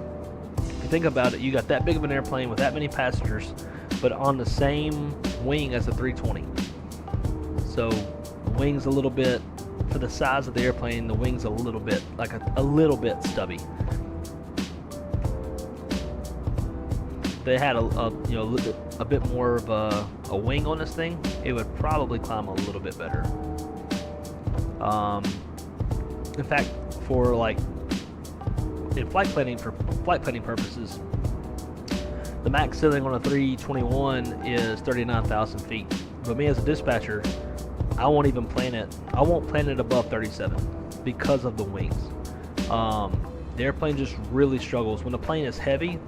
The plane just really struggles, even on a long flight, to get up to 39,000 feet. I've had plenty of captains contact me whenever I'd be dispatching, and like I'd have a 2.5 hour flight or something, plan it up to 38, 39 because the software said it could do it, and then the captain calls like, hey man, like I've got the numbers plugged in, the box is telling me our max altitude is 37 and we can't make 39. So I just got to the point where I quit planning 38, 39,000 feet. One, because the aircraft struggles to get up there. Two, for us, at my company, they can go 2 flight levels up. So let's say if we plan them at 36, one step up is going to be 38. They can't go to 39 because of the direction of flight. So really, you can plan them at 34, and they can get up to 38. So 36, 38,000. And then they can go down 32 and 30,000 without having to send us anything. And then, go in the opposite direction, you could be at 35,000, and then they can go up to either 37 or 39, or go down 33 or 31 without having to tell us, and us have to run them numbers. So with that, and the reason for that is on our OFP, that those fuel burns are already on there. So if I plan them at 37,000, they've already got the numbers for 39, and if they can go up to 39, cool, do it. Ain't got to tell me about it. So it just kind of gives the pilots a little bit more flexibility. Because when you're really heavy, in fact, let's see what we shouldn't be. Yeah, it's not. We're totally fine on this one. But when you get up to 37, 39,000 feet, and you're really heavy in this airplane, this window between the VLS and the overspeed gets really, really, really small. And all it takes is a matter of hitting a little bit of wind shear, and you go into either of them. Call that coffin corner. Pilots don't like coffin corner, so that's part of the reason why I won't plan it that way. YipJet is fantastic. I love when ATC asks what YipJet stands for again. Right. I always remark on the ATC flight plan, call sign YipJet, so that they don't have to ask me what the call sign is. I took off in the 321 from Las Vegas yesterday. That was quite takeoff and climb. Oh, I could imagine. Especially the temperatures they're getting. The one I sent maybe in tomorrow. Jim, my man. Yo. What's going on, dude? Jim, we are streaming the 321 America West. Ain't it pretty? Ain't she long? Long with a thong?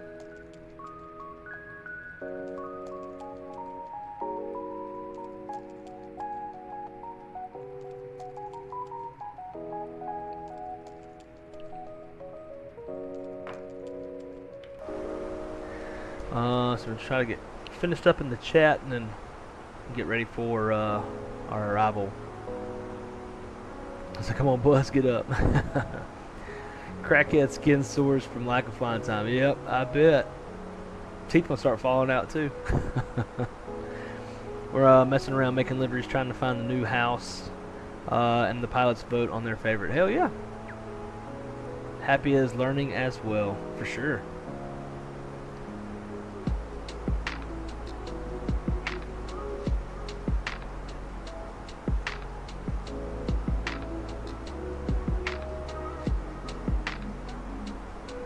So he has a good mentor, a big FS to livery developer. Who's that?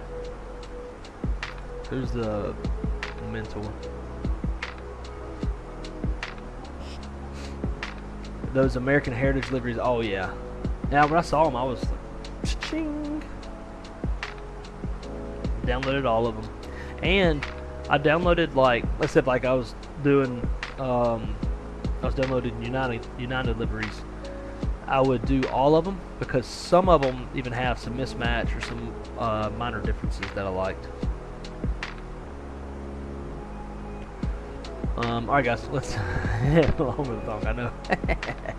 Long with the thong. Alright, let's see. Let's prep this thing for arrival. Phoenix runway 8. Opposite runway heading is 258. 5-mile rangering. Rad nav, we'll clear that Denver out. Already got Phoenix popping up in their prog page. KUXIU. 08.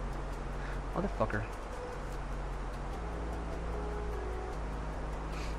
Would be great if I had a Java simulator make do that worked.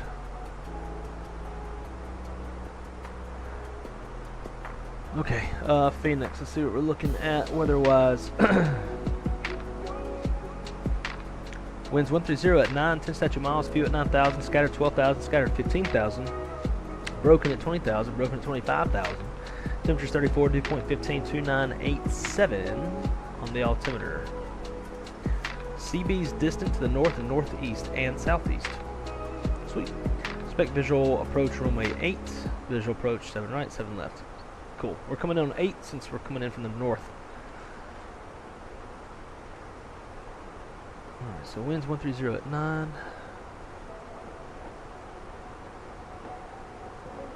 Temperature's 34. Altimeter, where'd you go? 2987. Minimums on this approach. 1368 on the barrow.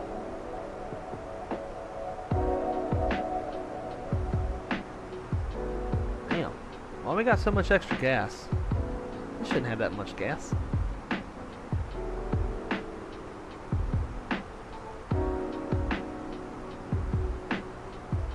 Huh. What does SimBrief say we're gonna land with?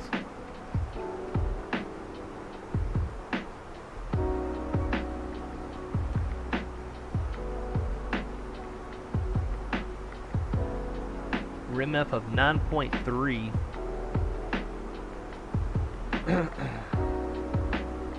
No alternate. So 30 minutes, so we got 3.5 on the contingency fuel and then 1.2 on the basic extra. Huh. This seems a little, maybe not that high. I don't know. But this says we're landing at 6 points. No, that's, yeah, that's not right. 6.7 of extra. That would be on top of the, so let's see, 4.5 on the reserve, plus 3.5, plus 1.2. Yeah, 9.2. That's from F. 3.5 plus 1.2 is, that's how much extra fuel we planned. 4.7, but yet we got a hell of a lot more. I wonder if I need to start changing the perf factor on the airplane in SimBrief, like -5 or something. 'Cause it seems like I used their profile, but it seems like the airplane's a lot less thirsty than what SimBrief is calculating for.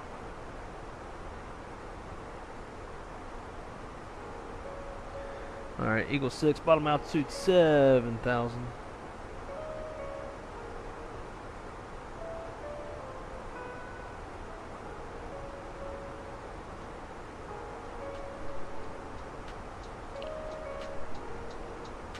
And we're coming down.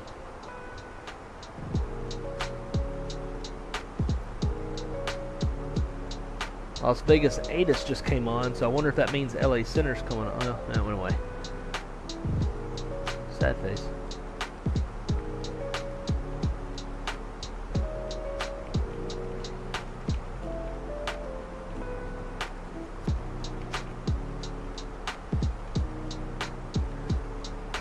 .9 is the CTAF.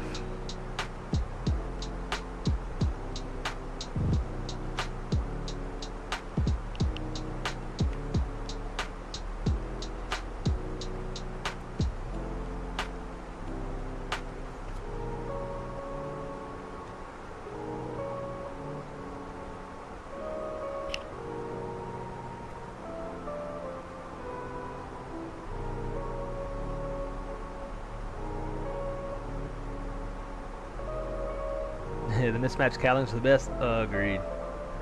I love it. Mismatched cowlings, mismatched radome. I've been talking to J Aviation, who makes a lot of these liveries, asking him if we can make some mismatched Spirit liveries. Having like the yellow 319 with the white radome. We had one of those flying around for quite a while.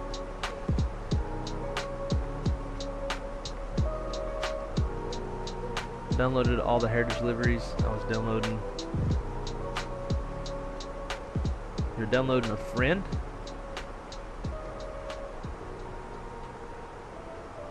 The A321 reminds me of an Airbus version of 7.5. Low kind love. Oh, love the look of it. More of a 319. Yeah. Yeah, so like, a lot of times, I'll see a 321 with sharklets, and like it's a 321 Neo, and like I'll see it from a distance coming in. I'm like, oh, 7.5, and then it gets closer, and I see the bigger, obviously like 2 main landing gear, and you can just tell it's profile. But even like when the 321's coming in, it still has kind of a similar profile with the nose quite a ways up.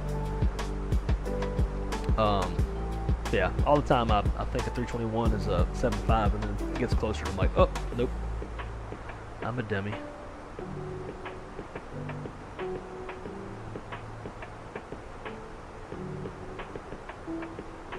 Selling the sign from a gentleman's club. That might be worth having.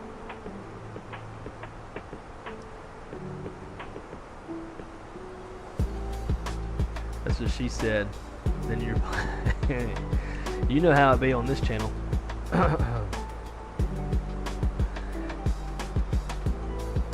Needs to make some America West. Yeah, I don't know if he made this one or not.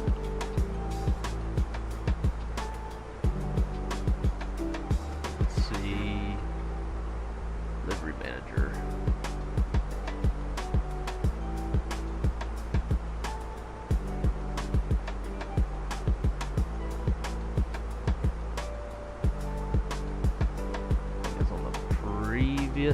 Yeah.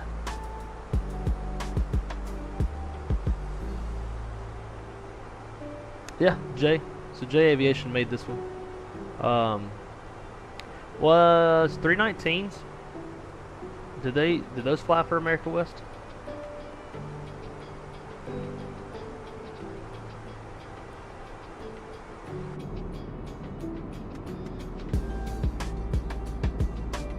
rain showers.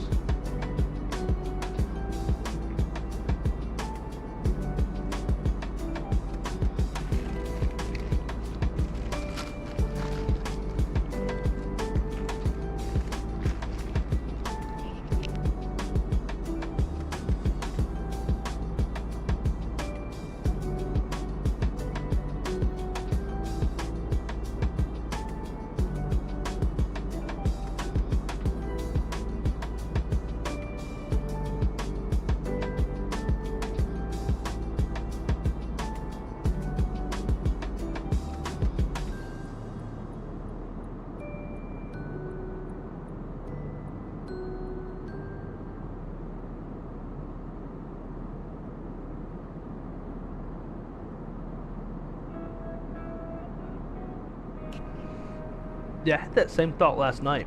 I was like, how are you supposed to know what's new and what's not? They're saying they've got 6,000 liveries that they want to make. I don't know how many they've made so far, but they're going to need a way to let people know which ones are new and which ones aren't.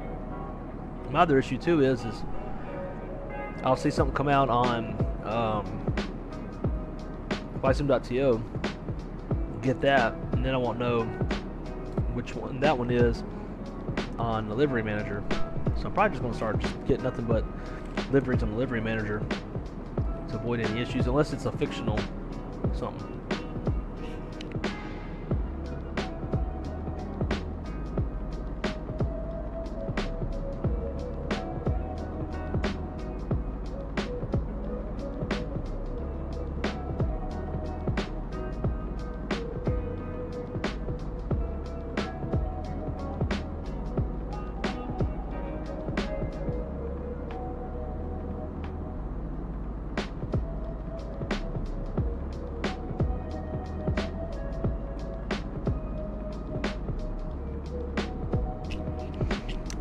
So when I talked to Jay, he said for them to make a livery and put it in a livery manager, it has to be like the variant and livery have to have existed at one point. Like that registration had to have worn that livery at some point in the past. And this was like kind of some of his like reasoning as to why I wouldn't be able to do some of the liveries I was requesting. And then I was like, the Spirits never had Skittles liveries on the 319s, but yet they got a Skittles livery on the 319, so they might need to go check some of their stuff. But they've never had 321s with America West, and maybe just maybe American Airlines put that livery on this airplane just as a tribute, but doesn't necessarily mean that America West had this livery on or didn't have any 321s. But Hogs, I am eating a chicken salad sandwich from Panera Bread. Crystal brought 3 of them home from work. I guess they catered it at work, so she brought me 3 of these home, plus a bag of chips and M&M cookie, which I look forward to eating.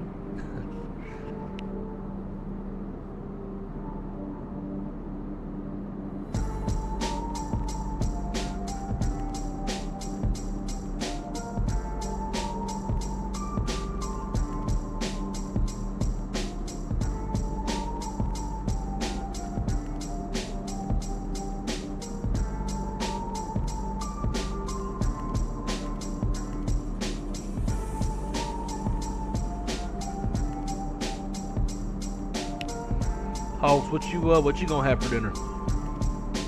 Since you're in Montreal, probably some bland ass food with no seasoning, because I'm sure Montreal folks don't know how to make nothing with no damn seasoning that has any flavor. Is that a burrito you're eating?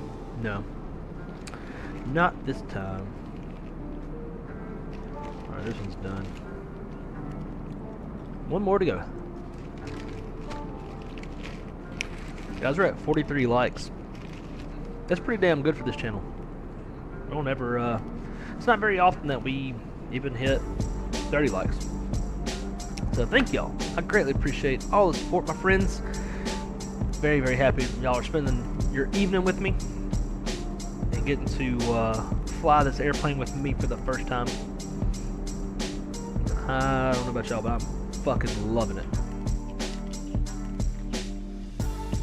It's a very poor time. Very poor time to get a brand new 737 throttle when you got like 2 brand new Airbuses that come out.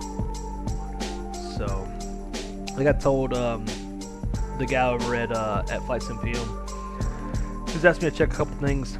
So I'm having an issue with the spoiler axis, and so I was like, oh, I'm gonna be out of town for a little bit on you know, for work.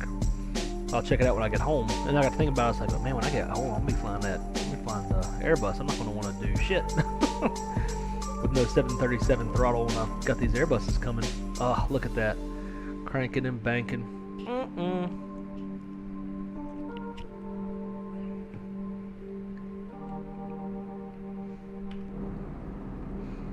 Yeah, that is the hard part with a few creators like Whiskey Throttle. Keep an eye out for. Then they just use the 21s for all their heritage. Yeah, I think so too, because everything's on a 321. Yeah, I like to do it. Yeah, and you know, one that I just now realized they don't have painted yet is the Stand Up to Cancer livery. Whenever me and Shaq were pushing out of the gate in Charlotte to fly to Phoenix for Expo, we had a 321 to our right, IEs, wingtip fences. Then we had the Stand Up to Cancer livery taxiing up behind us. There was also a 319 with IEs starting up. Maybe it was CFMs. And then in the distance was the American or the U.S. Airways livery taxiing away from us. Now it's just like there's just so much av porn.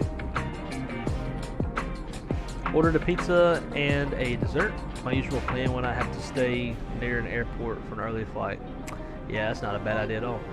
Ugh. Up at 0445 tomorrow for a flight back to Atlanta, then Little Rock. Gross. Yeah, that's the only thing that sucks with Little Rock, is we'll be very limited on direct flights. And your best option for anything is probably going to be Southwest. But even still, like, there's a lot of places they don't go out of Little Rock. Not every area has the spicy, like y'all Cajun folks. I know, it's a problem.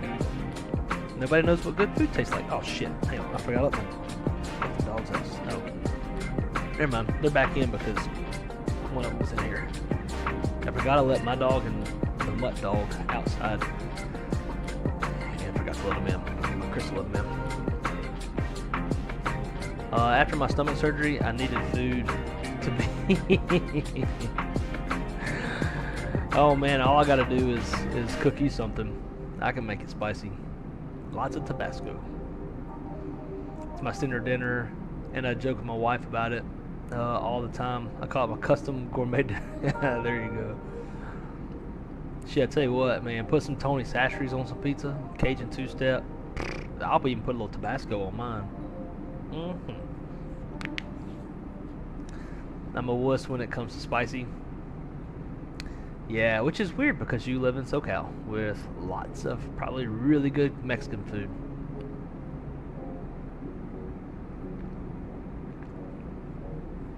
They'll just add a Little Rock to LaGuardia nonstop. Oh, damn. I'm sure you're in the Northeast quite often, huh? That'll be convenient for you. If only Spirit would add...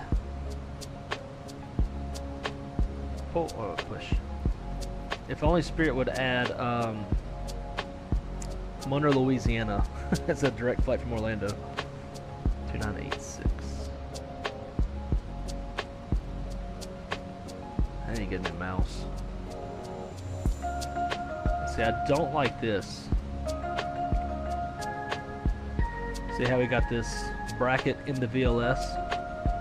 So this speed can go anywhere between these two magenta lines, and if we go down in here, the airplane's going to go into alpha lock and firewall the throttles, which I don't want. So do it myself. Nope.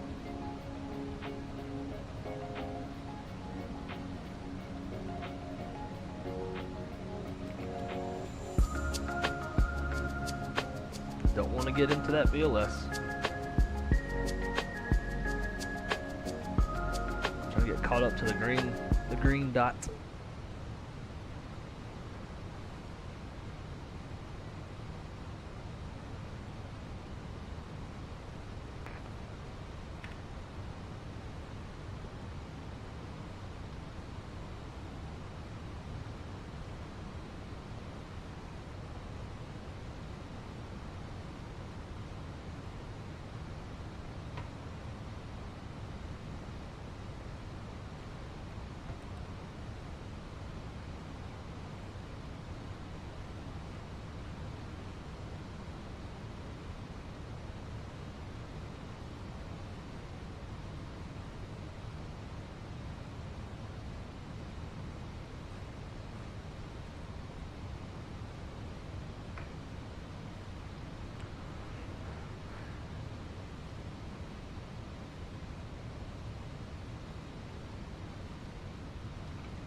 We'll go flaps 1.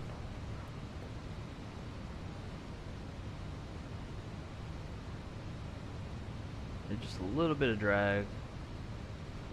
Get us down. Don't need too much. So the more we give, the more that VLS comes up.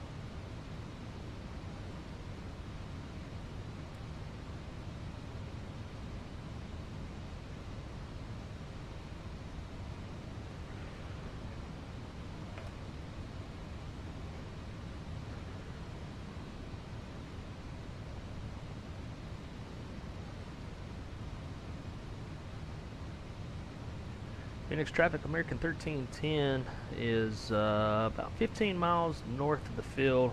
We'll be starting the downwind for runway 8, Phoenix. Hello.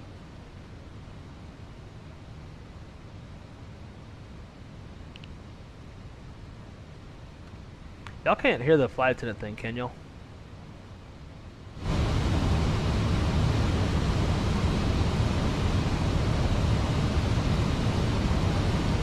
Y'all can't hear the flight attendant talking, right? I shouldn't be able to.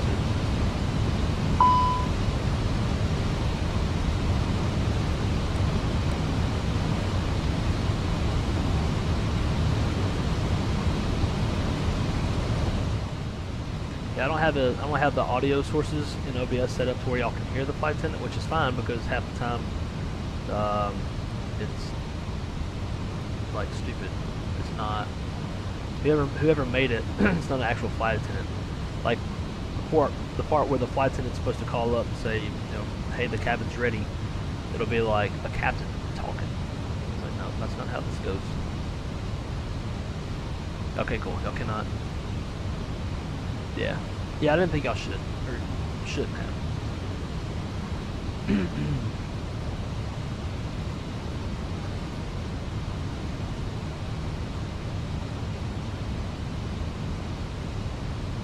Tyson, what's going on, my friend? Came for the flight, stayed for the spicy food talk. There you go.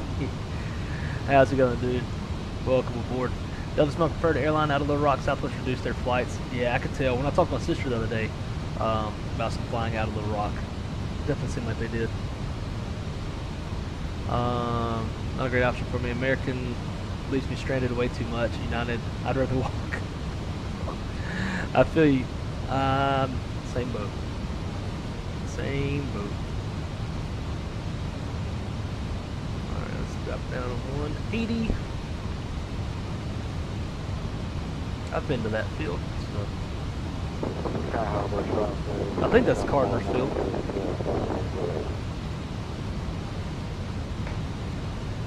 Laps 2.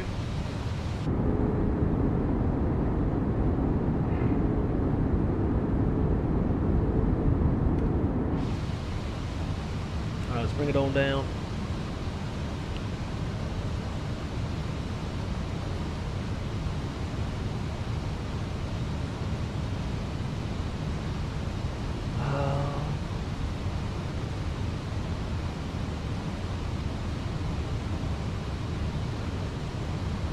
Great shot. I'm not sure what Caines is. Probably not even saying that right. Unknighted. Nothing sucks like a Hoover. Oh, that's funny. I'm up to about 1.4 million. Good God. Over 400,000 American. That's unreal. Unreal. I'm nowhere close. I don't even like to fly them in the sim. I screwed up and got the model of the 777 while at Expo, and it's unknighted. Don't know what the hell I was thinking. That's okay, shit happens. I got the same, but in the Chinese model. I forgot to turn my lights on over there. Added on the livery 39 and stuck up in my office. I deleted. Serious stats of Delta those miles. Downloaded for years. Now platinum. Last year's travel lag. I'll be back to diamond in about a month. That's crazy. You need to set the FA app as. Oh, Cayenne. Oh, gotcha. Duh. Wow, that was just a dumb moment. Yeah, I know. I've done that in the past where I've set it up, but then it will control all audio in the sim in that one channel, and I don't like that. I want to be able to control multiple different layers of audio, from Fenix to the sim to FS Realistic. Record 450 miles running downwind city island 08 south of the airport passing 8,000.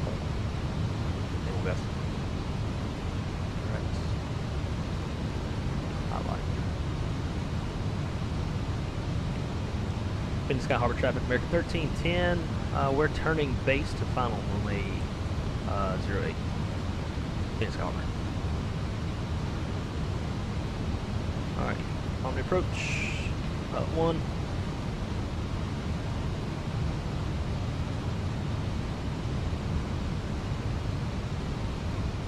But yeah, I just I've done it before, and I did not like how little I could control, and I was struggling with it, so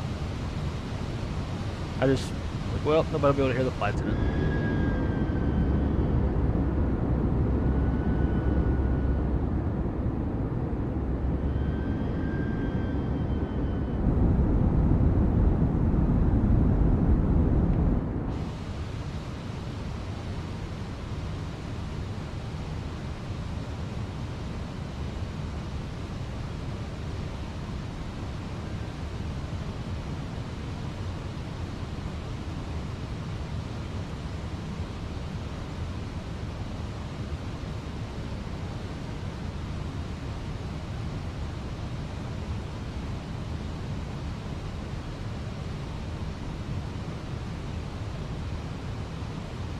Phoenix Sky Harbor traffic, American 1310s on a 15-mile final, runway 08.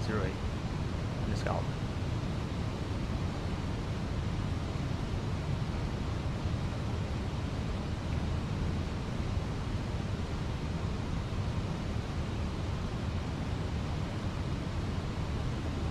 We got this guy right here. He's on the downwind. He said, I think he said 8 right or some shit. He went 7.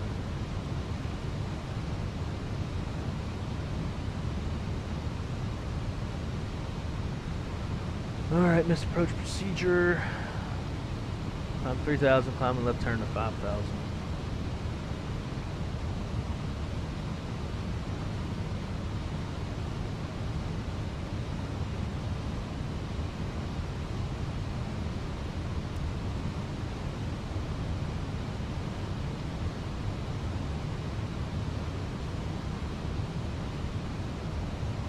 Down 170.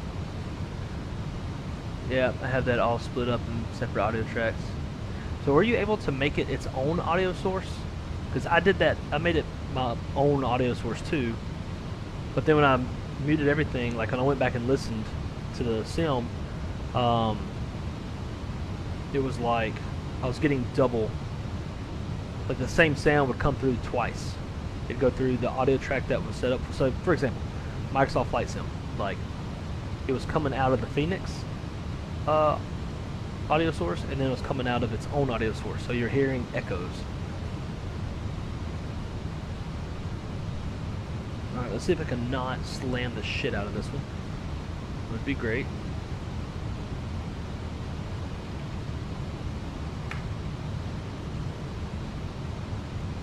$2,500. We are Glass Oak Loke, Cat 3 Dual, Autopilot 1 and 2, this approach 5,000 set.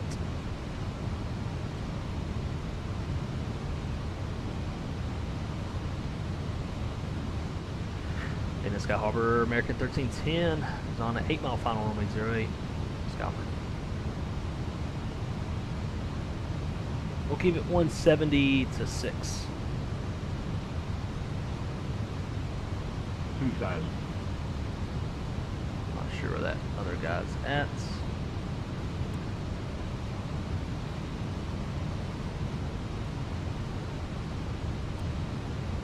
Oh, he's way behind us.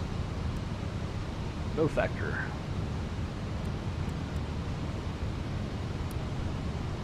Caliber traffic, American 455, turning on a southbound for the one, correction 08, 4,000.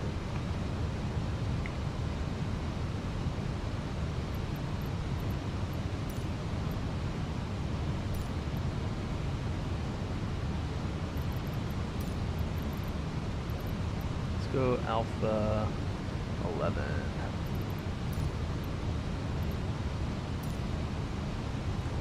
Alright. Manage speed, gear down, arm spoilers, flaps 3. 1,000. 1,000, we're not even. We might be going around. Flaps full. Clear to land.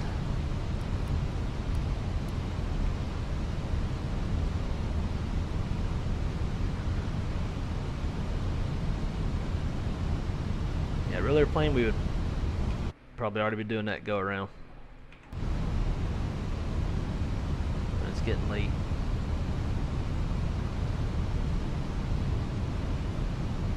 Four.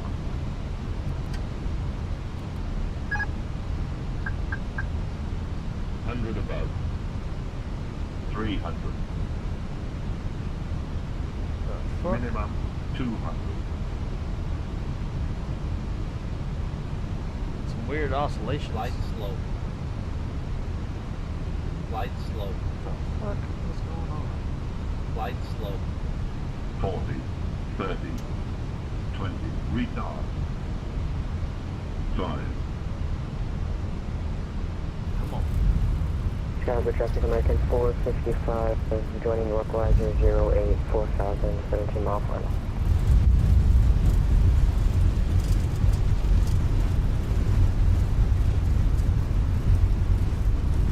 That was funky.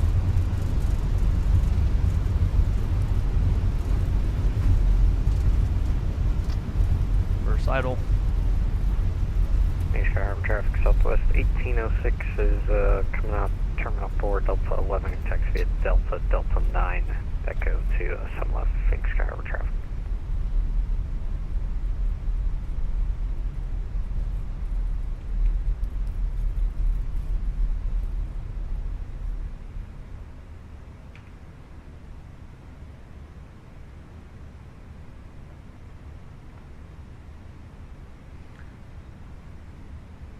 Phoenix Sky Harbor traffic. American 1310 is exited. Runway 8 at Bravo 10.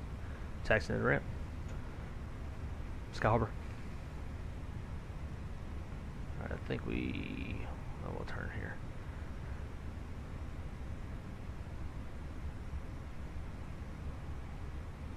here.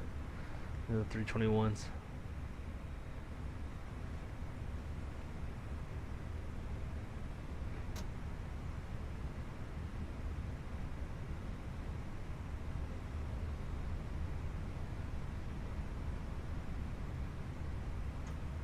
Alright, I'm going to clean it up and give it a sec so engines have their 3-minute cooldown.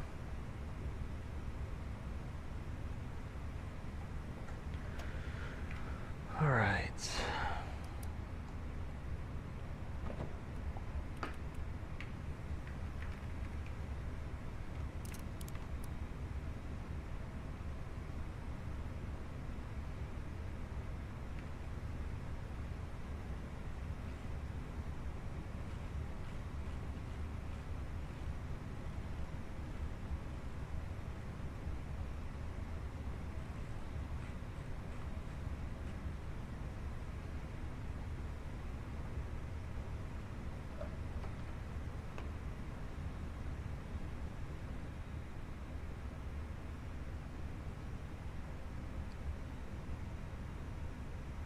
That should be an interesting one to watch on the replay.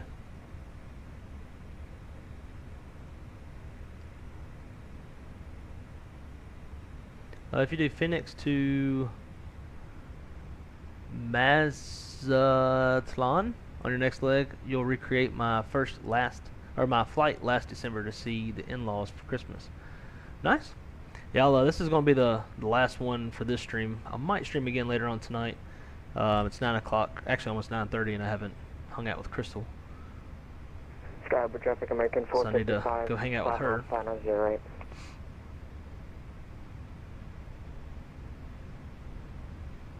I'll DM you later. Oh, dude, I'd appreciate that. I'd like for people to hear it if they can.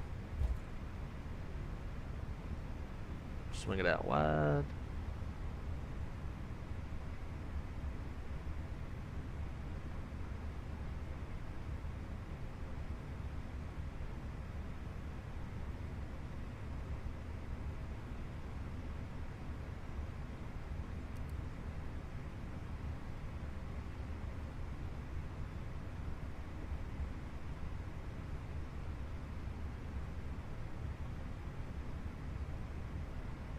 Set, views on, and let them up, shut them down.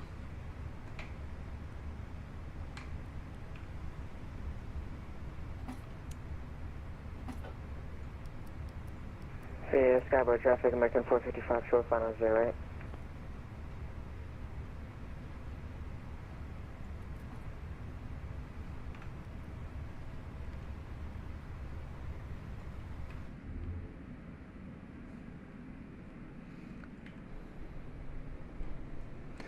Let's see. Food arrived. Hell yeah, there you go. Back in a sec. Probably going to have to rewind and catch the landing. That ain't no problem.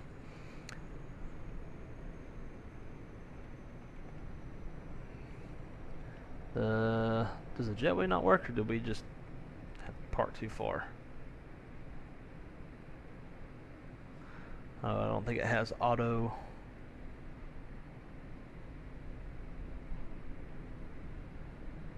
No, auto stuff's turned on. Look at that, another 321. I think you're going to see a lot of 321s and 319s for a while, obviously. Got one there. One there, one there. This guy, what is he? 321. Wonder if that's a 319.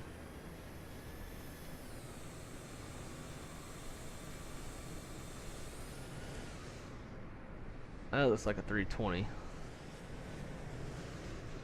Skyward traffic, American 455, vacated runway 08, buffer 10, Bravo, Charlie to ramp. That's a 320. That's not a 321.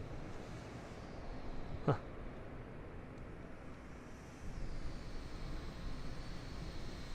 Sky Harbor traffic, American 1620, taxiing to runway 7 left via Sierra Echo, Sky Harbor. Alrighty. Let's see what the landing rate was. We'll stop the recording. Landing rate. Wow, a lot better than the last one. We beat the shit out of the concrete on the last one.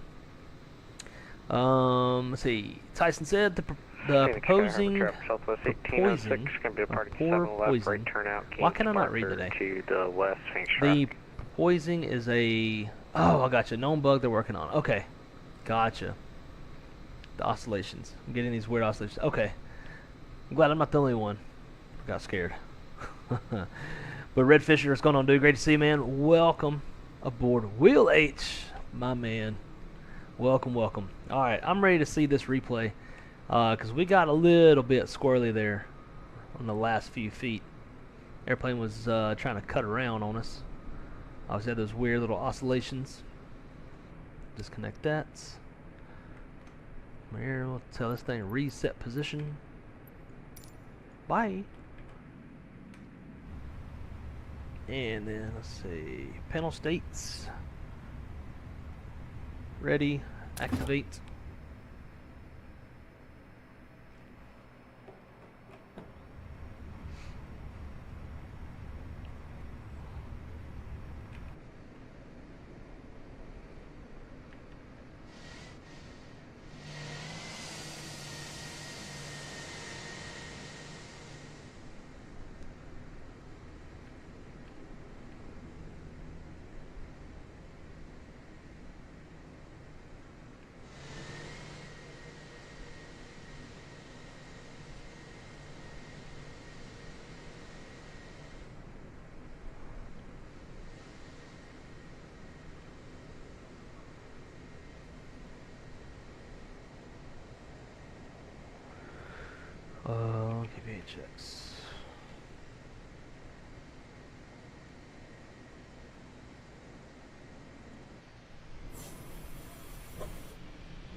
Look at that thing sliding around in the wind.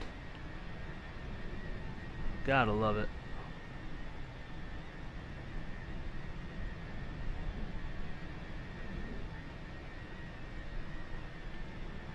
Look, you can see how the wind has etched itself throughout the fuselage.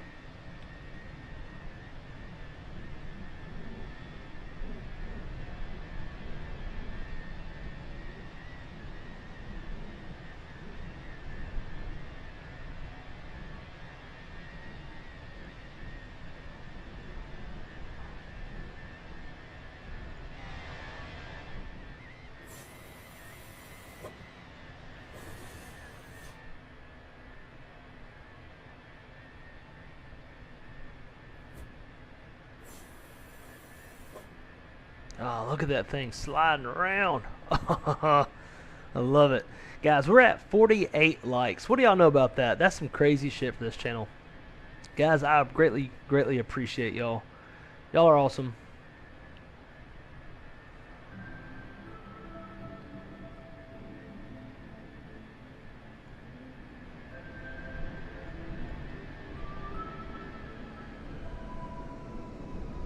That thing is still just whipping around. Just trying to get one to grab the runway.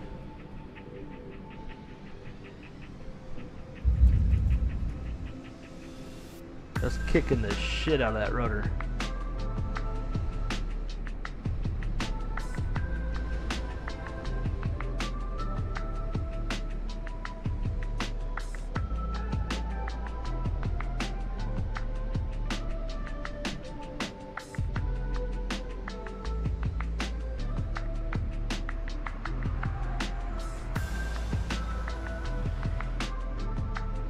Hey, in replay mode, we don't have the stupid aileron sticking up. 787 Sim Pilot, press dude, I thank you. Thank you so much. Oh, and guys, we're at 50 likes. That is awesome. With 7-8, man, I do appreciate you. It's been stressful. It's been like a constant state of dread and stress lately, but we'll get through it. Yeah, look at that. Ailerons are up. I didn't know that was a thing. Actually, I think I did read that was a thing. That's dope. Almost like it got stuck in a rut. Yeah. Let's see.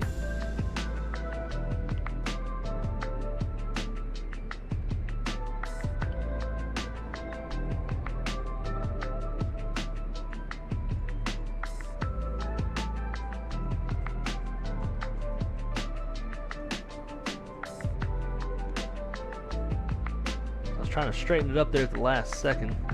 Right there.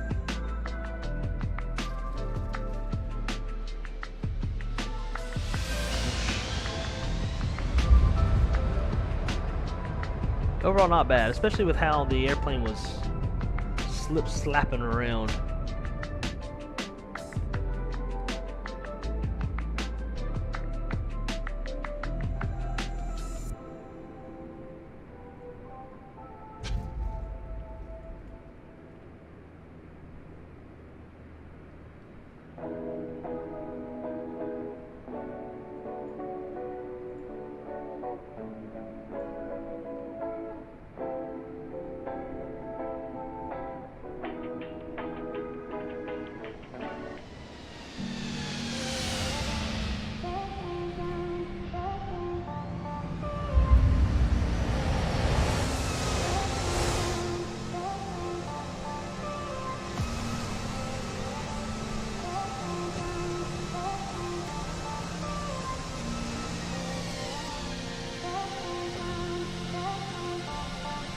A couple more externals and then take it inside to finish it out with a parking replay. Y'all know how we do on this channel. Love to do the parking replays.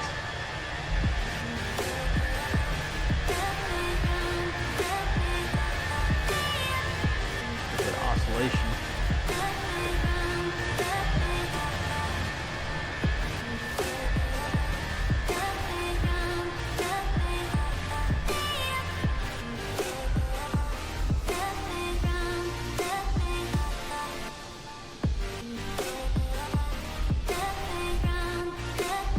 These aren't that crazy.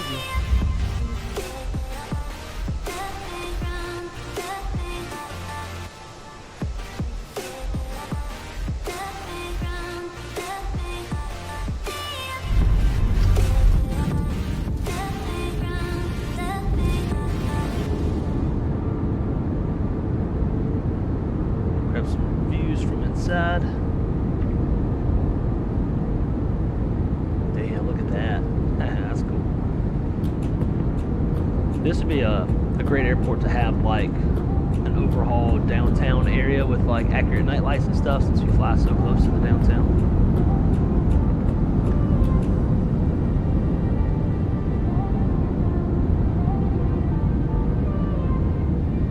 I'm not gonna lie, guys, this has been a very, very fun stream. Very fun. Even though there's, you know, a few little bugs here and there, like this oscillating stuff with the airplane, I am loving these airplanes. And I already fly a shit ton of Airbus as it is. It's about to be a shit ton more.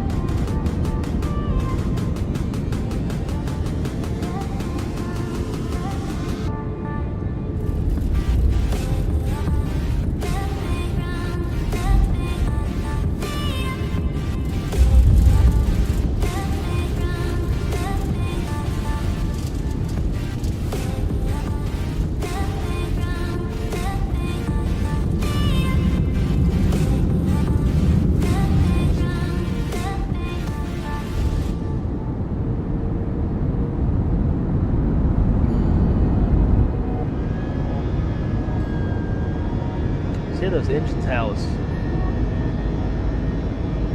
oh, I love it. I love it all. Love it all.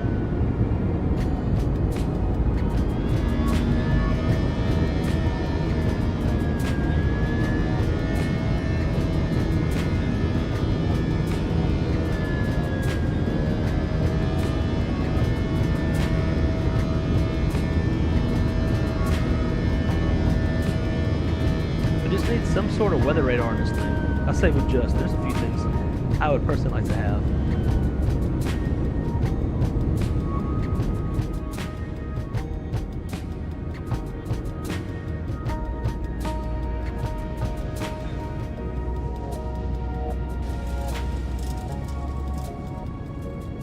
It's weird, it's like, it made it sound like we touched the ground right there, but we didn't.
Guys, today has been an absolute pleasure hanging out with y'all, flying these masterpieces of flight sim airplanes.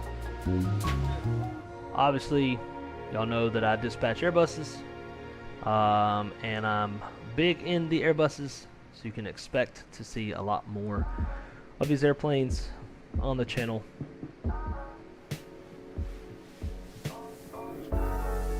Love that. I love watching the lights come off, spoilers retract, flaps retract, all that stuff.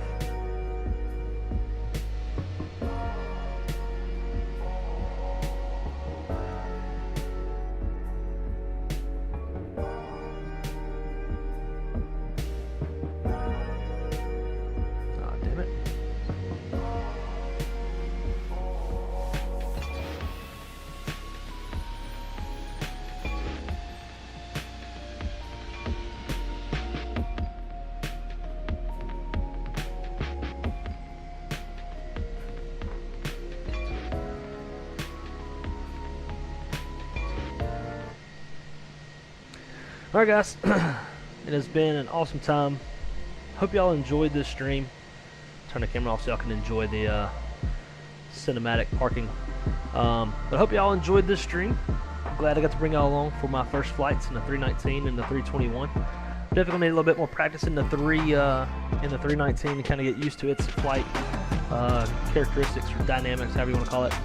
But thank you to everybody that came along today. Thank you to all of the channel members that continue with their support. Greatly love you guys. And yeah, we might be streaming again later tonight. Maybe, not exactly sure. We'll see. I might stay up all night flying these airplanes. If so, we'll stream. Otherwise, I will probably see you guys tomorrow doing some Spirit Ops, obviously in these airplanes. But until then, hope y'all have a great night. Until next time, be good, or be good at it. And I'll see y'all on the next one. Peace.